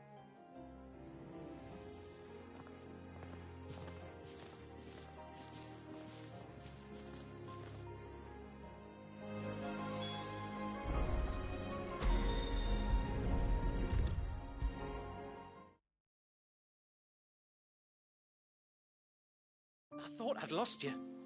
But you saw to it. Thank you. Nassef told me everything. If you hadn't got there when you did... Oh, it doesn't bear thinking about. All that matters is that you're safe. Far be it from me to tell you how to do your jobs, but don't go alone again. Or if we have to, maybe we should think about casting the glamour on ourselves to keep the wildlife from spotting us. It'd take its toll, of course, but it'd beat letting the cairns fall and having to weave the entire spell from scratch. Imagine if we had to do that. I'd rather not. Would only succeed in adding 2 new piles of stone to the collection. Your bearers? That we are, thank the tides. The others can't attune to the crystals in the cairns the same way we can. I reckon this place would be doomed without us. So, you do this work for the good of your people? Not because... We're forced to. No. From what I've heard of the way things work on the outside, we were truly blessed that our rain fell here in Mysidia. Our people are few enough as it is. If we started turning on each other, kin against kin, over nothing but a stupid accident of birth, our days would be numbered. They would. Anyway, all's well that ends well, eh? Thanks to you, both of us lived to keep this place hidden another day.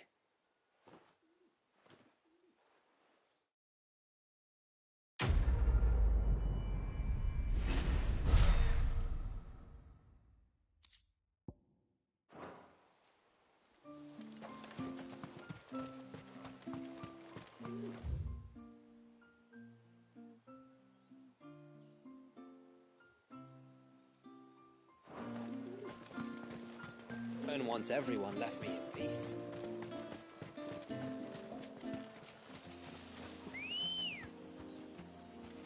Let's go. Faster!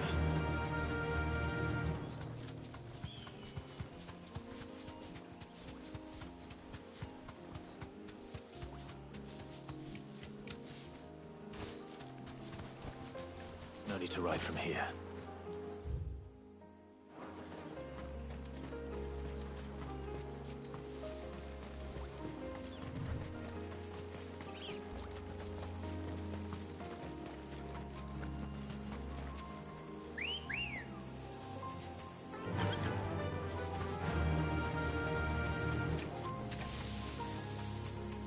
There's a large gate up ahead, and beyond it, a cluster of ancient ruins. The temple, or the Heir of Hours as my people call it, can only be reached by passing through them. Time to fight. The forest is crawling with life, most of it hungry, which is why we make sure this gate stays shut. And why you carry that impressive-looking axe, I presume? Noticed her, have you?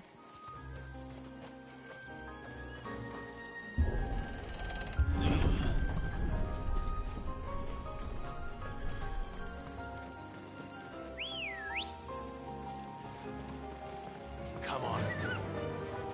The temple is up there. Don't worry. Those cliffs aren't the only way to the top. Run like the wind.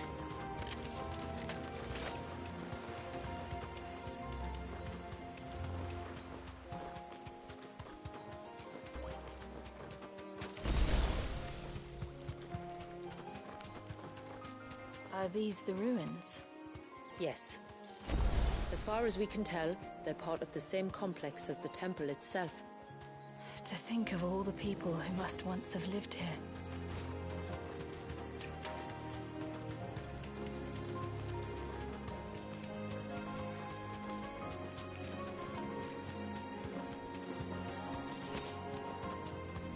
These remind me of home.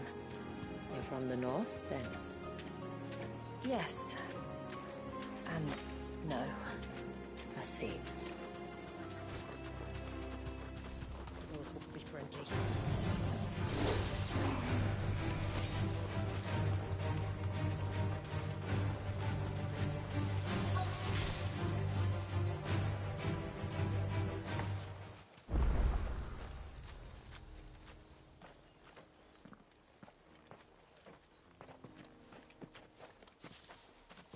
Do you see that cave up ahead?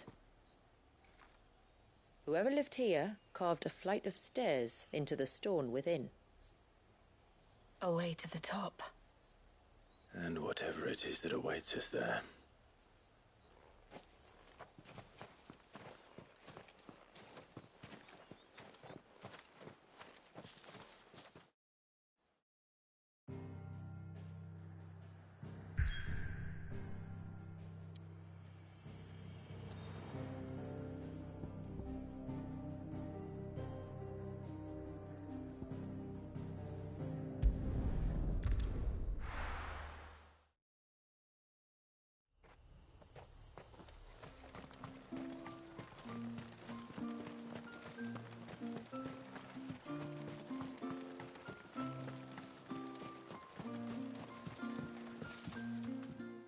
Thanks for anyway. This is all we have.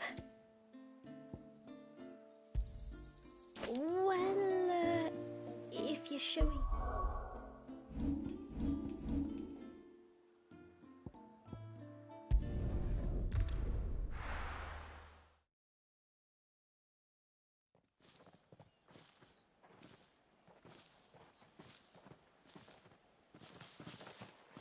There. The temple the time forgot.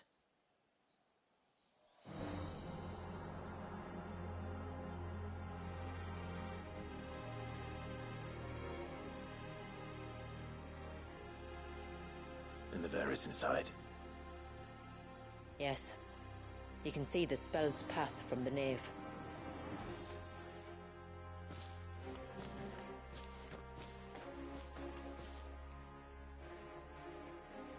What is it?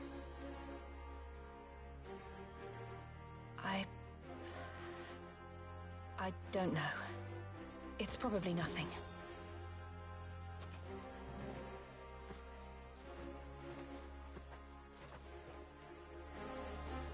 Forgive me, but why build the Ver here? The spell was originally meant to be cast on Drake's Eye, and this was the only place with an unbroken line of sight. The Tonberries like to think these ruins are their own. And they look none too pleased to see us.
Our numbers dwindle, theirs seem only to increase, as if they were feeding off our suffering.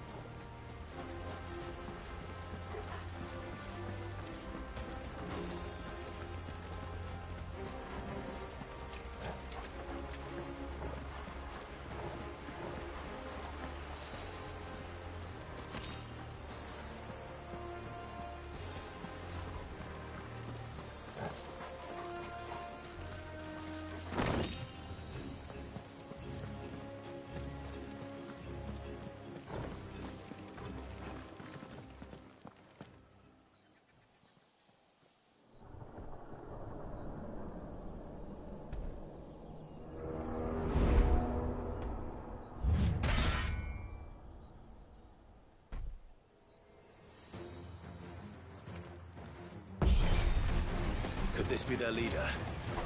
You're more than welcome to ask.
That could have been worse, I suppose. Aye, well, if the forest's taught me anything, it's that there's always something worse.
Is that the nave?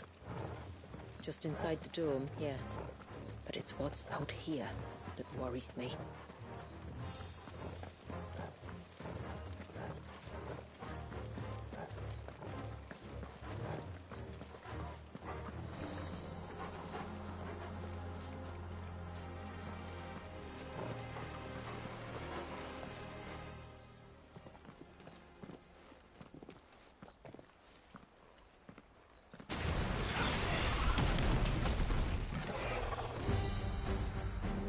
Thinking they'd all migrated south. The weaker ones did. The weaker ones? Did you hear that, Sid?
What's wrong with its skin? You don't want to be around to find out. Get back.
Place. It's frozen. Just like the surge.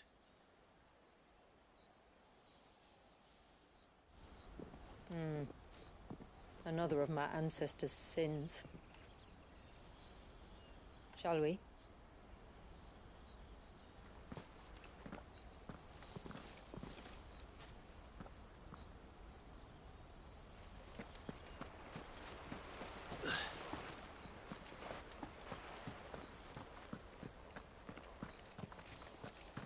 The blue veil shows the extent of the spell's reach. But I can feel its ether from here.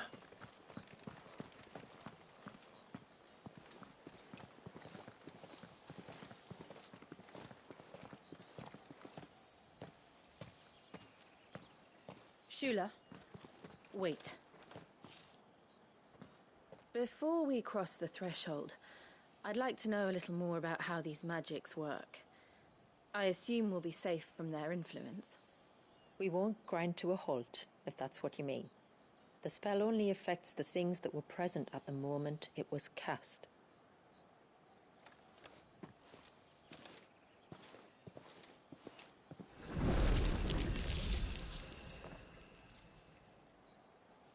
You see?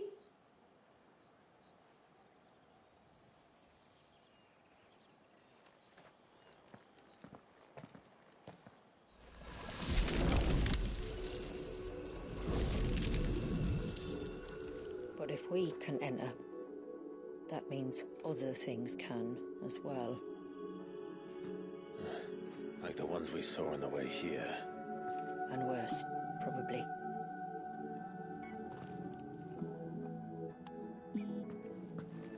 Is this Leviathan's doing? Well, it certainly wasn't ours. When he realized my ancestors were attempting to cast a spell from here, he made to destroy the temple. And almost did by the looks of it.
Good, but they are.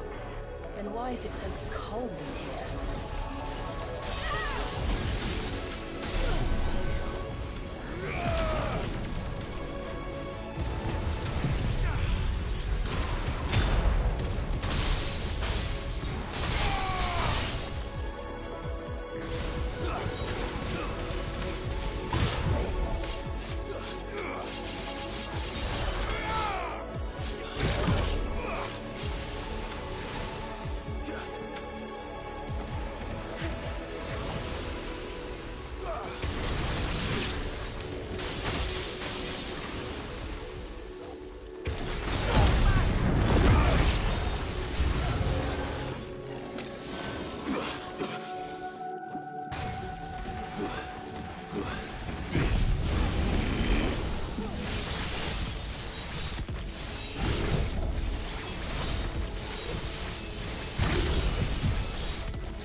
This would have been a hall of worship. There was something similar in my father's keep. The priests would deliver their sermons from the dais. Your father?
Just let us pass.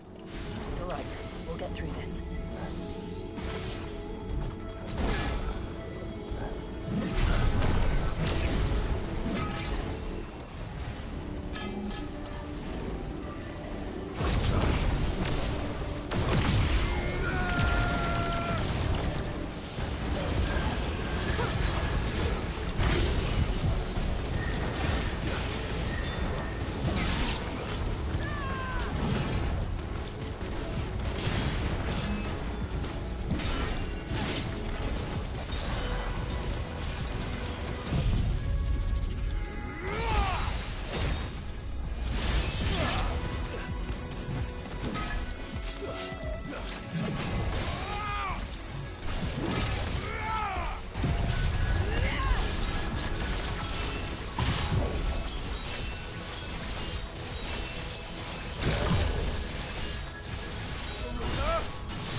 last climb, then.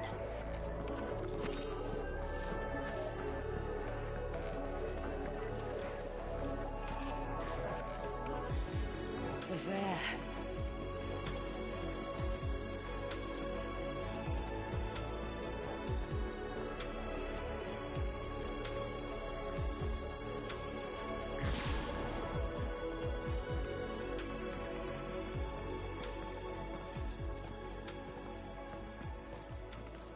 By the founder.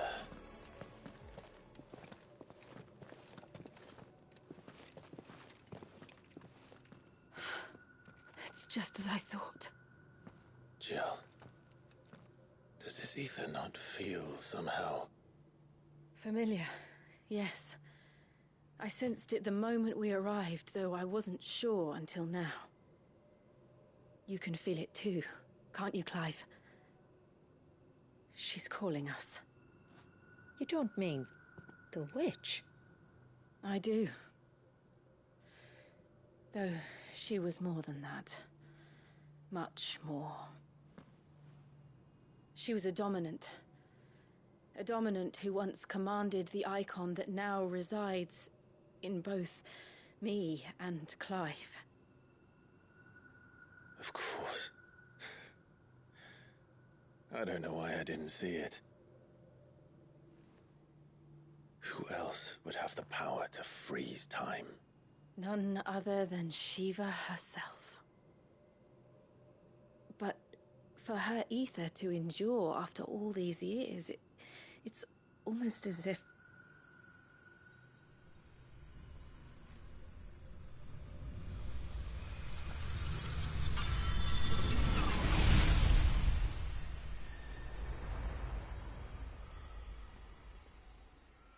As if she shared it with another, just as Torgal shared in my ice.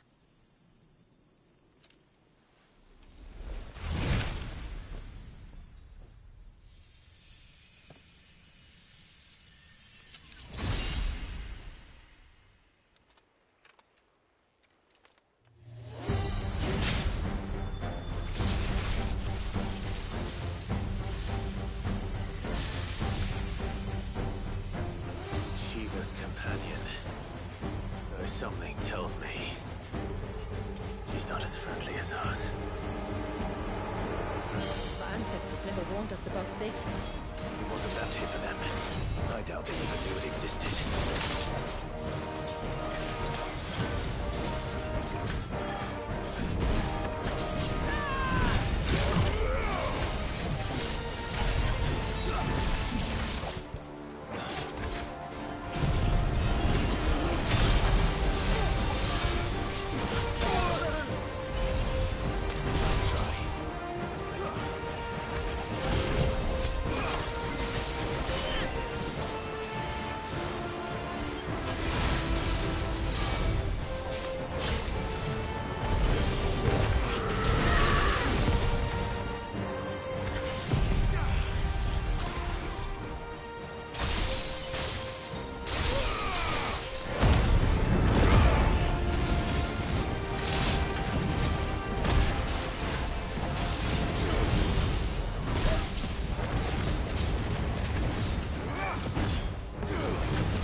not give it another chance.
We better cut this short.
Well, let's destroy it.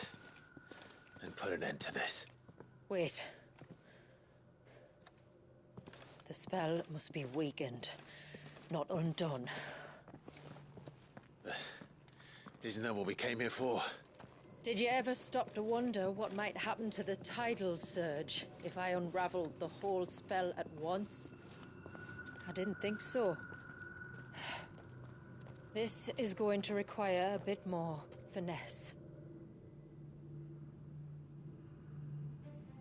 From wind and light, water and earth, let the silent palm of mine ice.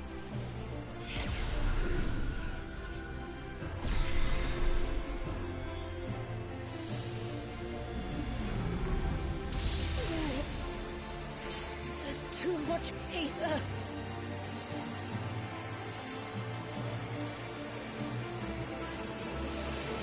Here. Let me help. Let us help.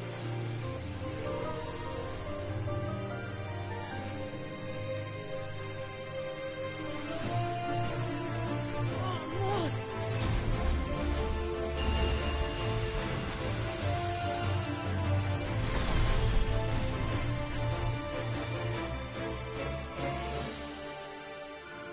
Did it work? I think so. The thread connecting this place to the child should be broken. Meaning Walyas should finally be...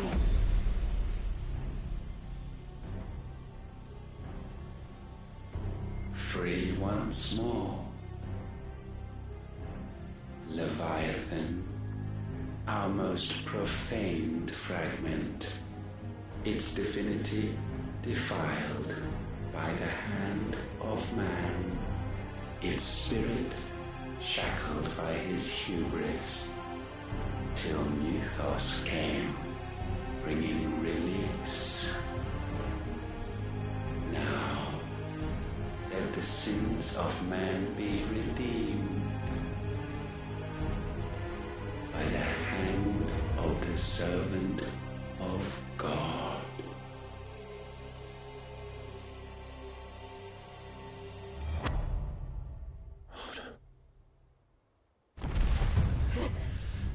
Damn it.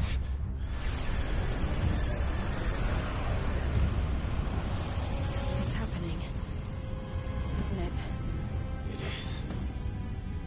What is? What's going on?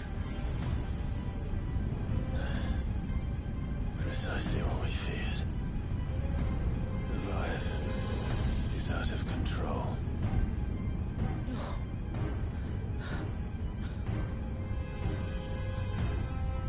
Don't despair.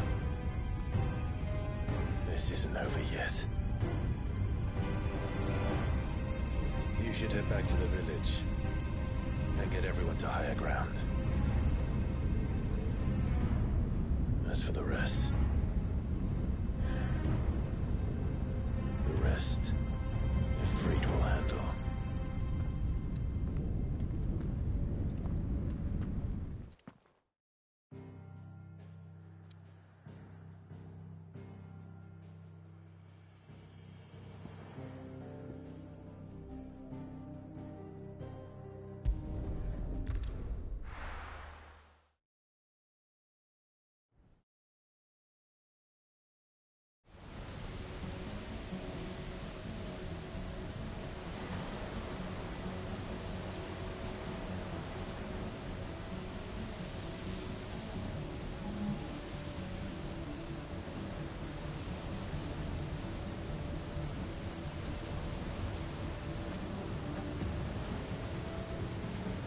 After 80 years of imprisonment, I'd be angry too.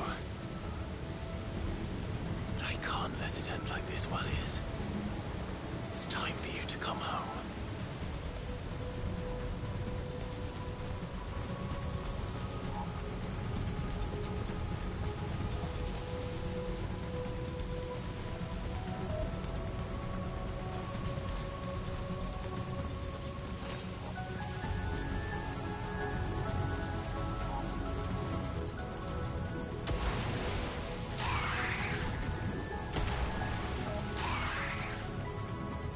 playthings.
All right. I heard you the first time.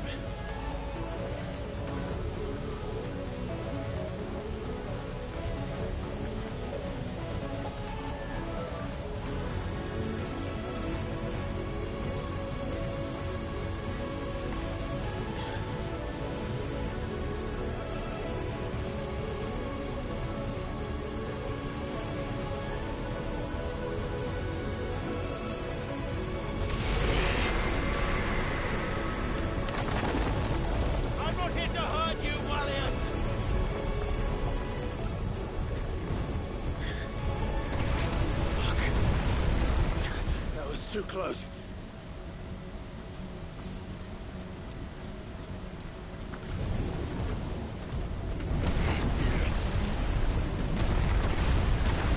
Enough!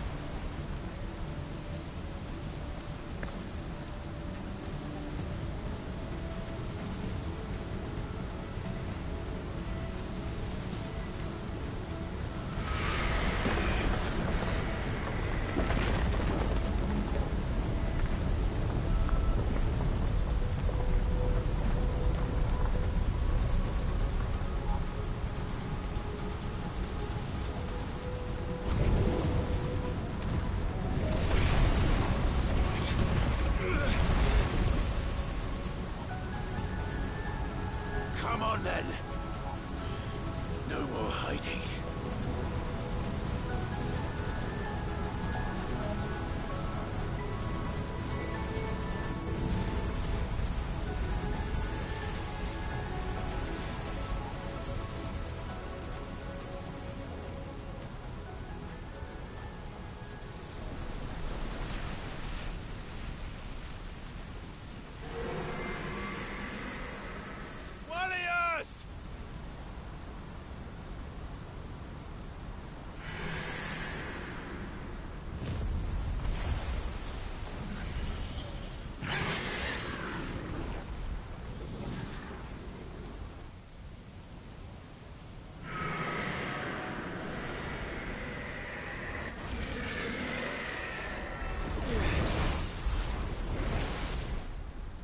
This isn't what I wanted!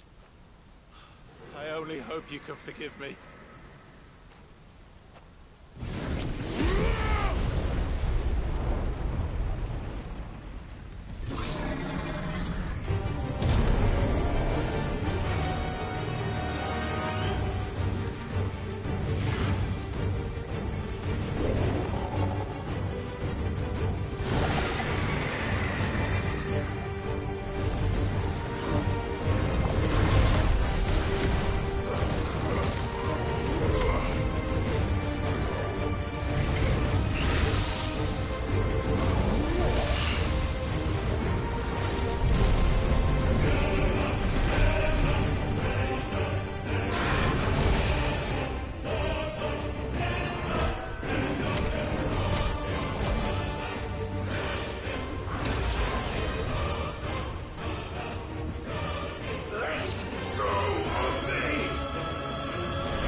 to play!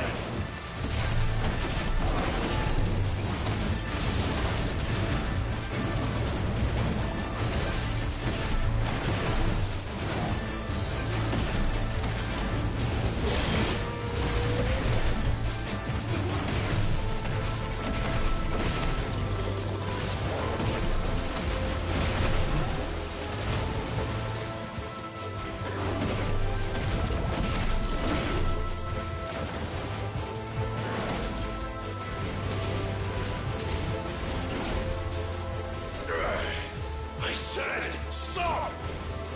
This has gone on long enough!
The village.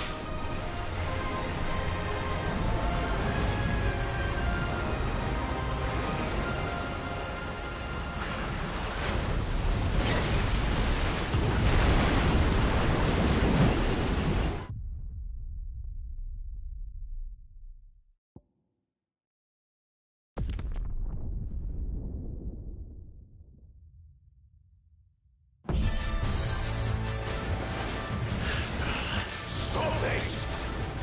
I'm not here to play!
village.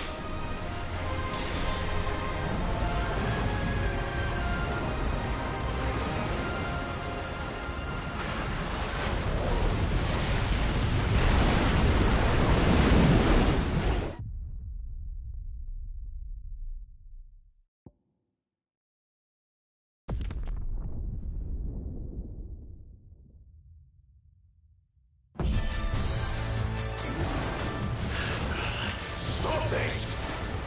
I'm not here to play!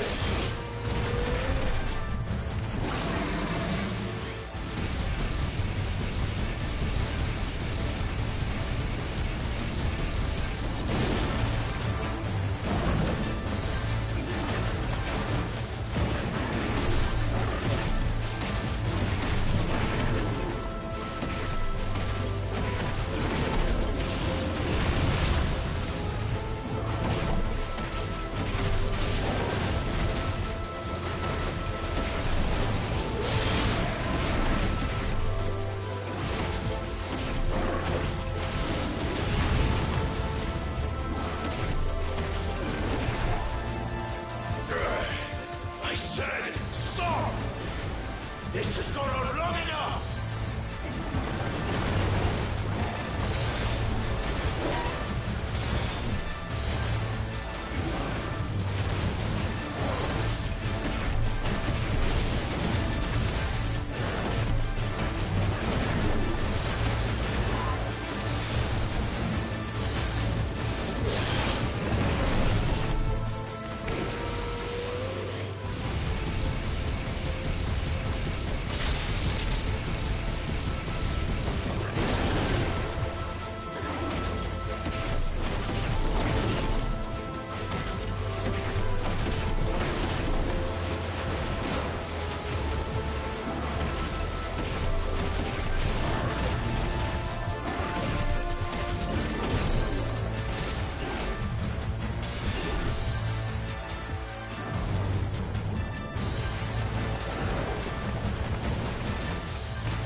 full of surprises, aren't you?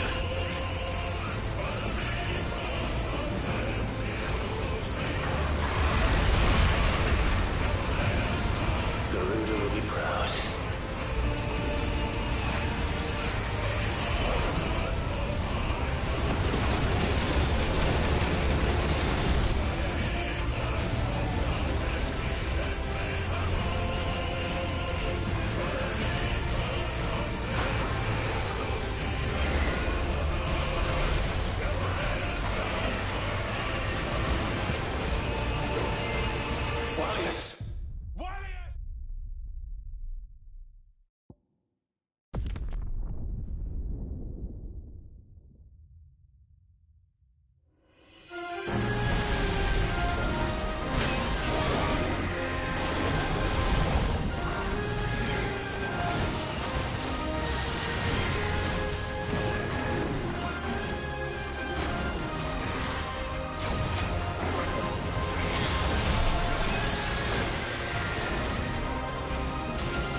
surprises, aren't you?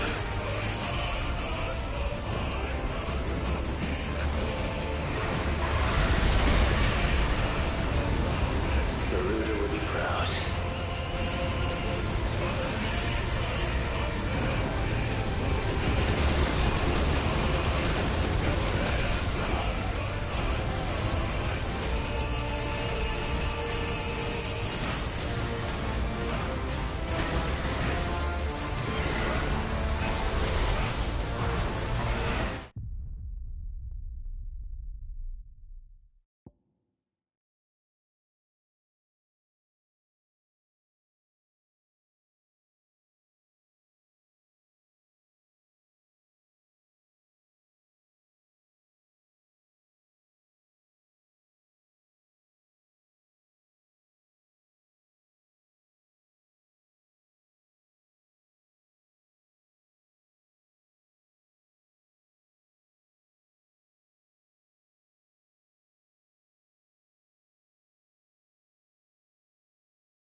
just full of surprises, aren't you?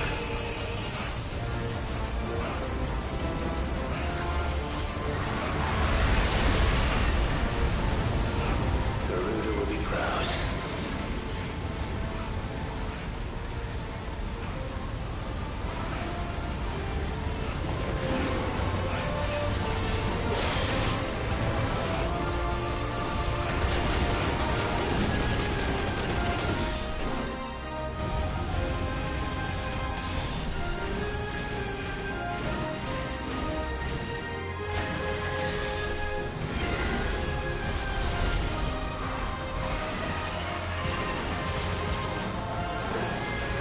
Wallius! Wallius! How long did he keep us on?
This time, you went back to sleep!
Now that was quite a tantrum. Clive! Where is he?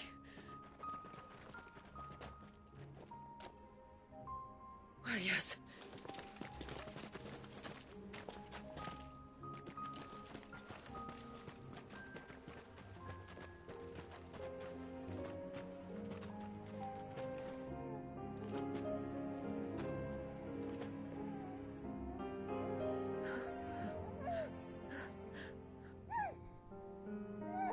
He's adorable. He is now. But did you see him a few moments ago? Clive, I don't know how to thank you.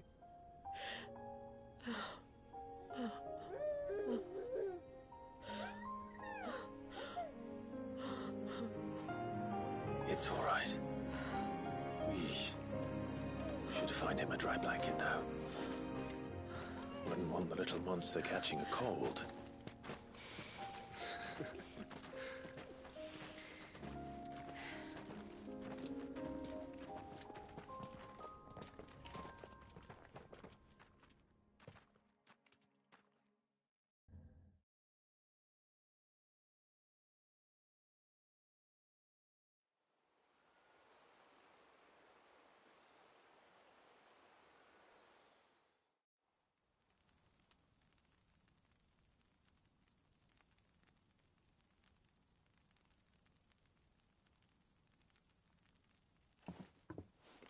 There.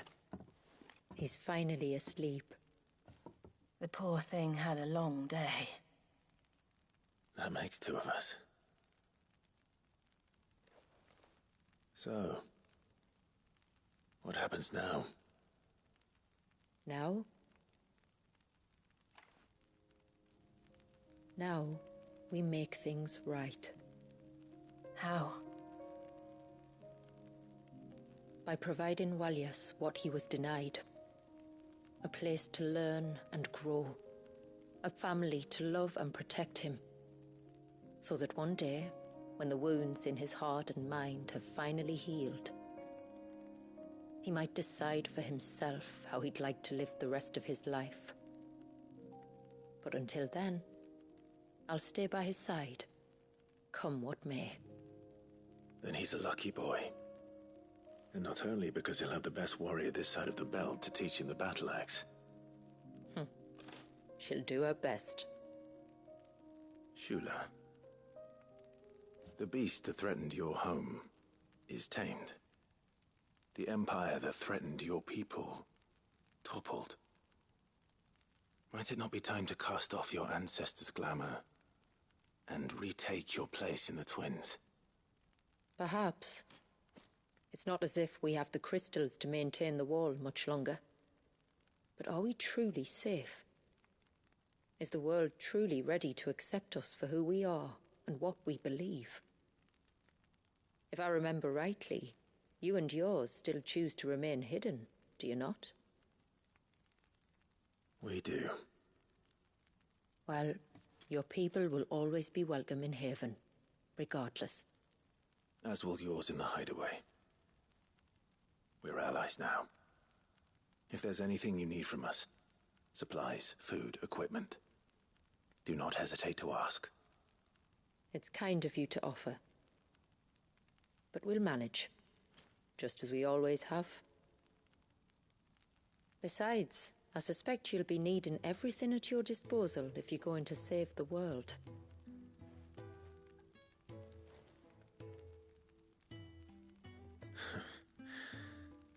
I fear much of it is past saving.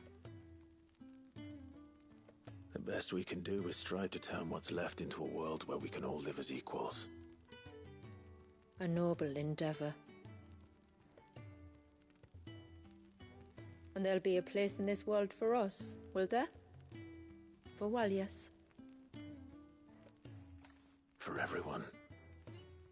I swear it. Then we shall be waiting. Until the tides bear you back to shore.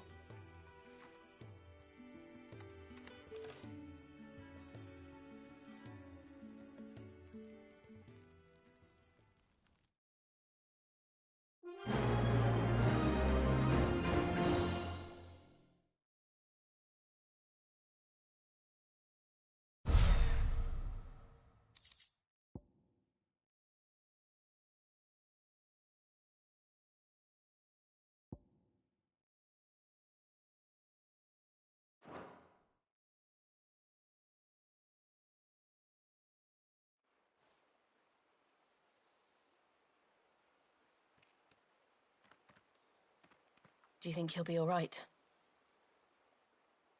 Well, yes. Only time will tell. But I can certainly think of worse places to spend one's childhood. The Moats of Water are a fine people, and they will take good care of him.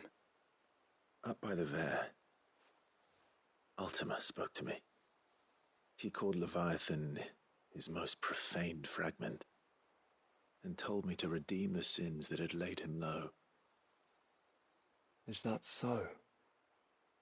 The sins of Walyas' ancestors were grave indeed. To force him to prime at so tender an age. And to freeze him in time, that he might never know what it was to live. Yet I doubt either of those crimes was the source of Ultima's displeasure. It was that the Icon's power had been put to another purpose than the one he intended. To him, Leviathan must have seemed an aberration. Could that be why Ultima made no attempt to lead me to him? The fear that this profaned fragment might corrupt his vessel somehow. Perhaps. Or perhaps he simply deemed Leviathan surplus to requirements. Having concluded that his vessel might be made to serve his purposes without the full sum of his power. His purposes? There's no escaping them. Even here. Hidden away in Mysidia, the blessing of the crystals proved nothing but a prison. A prison into which Walyas was born, and from which freedom is hard won. If the world doesn't change, if we don't change it, he'll end up suffering the same fate as every dominant who came before him. Then we must change it. That we must. And we shall.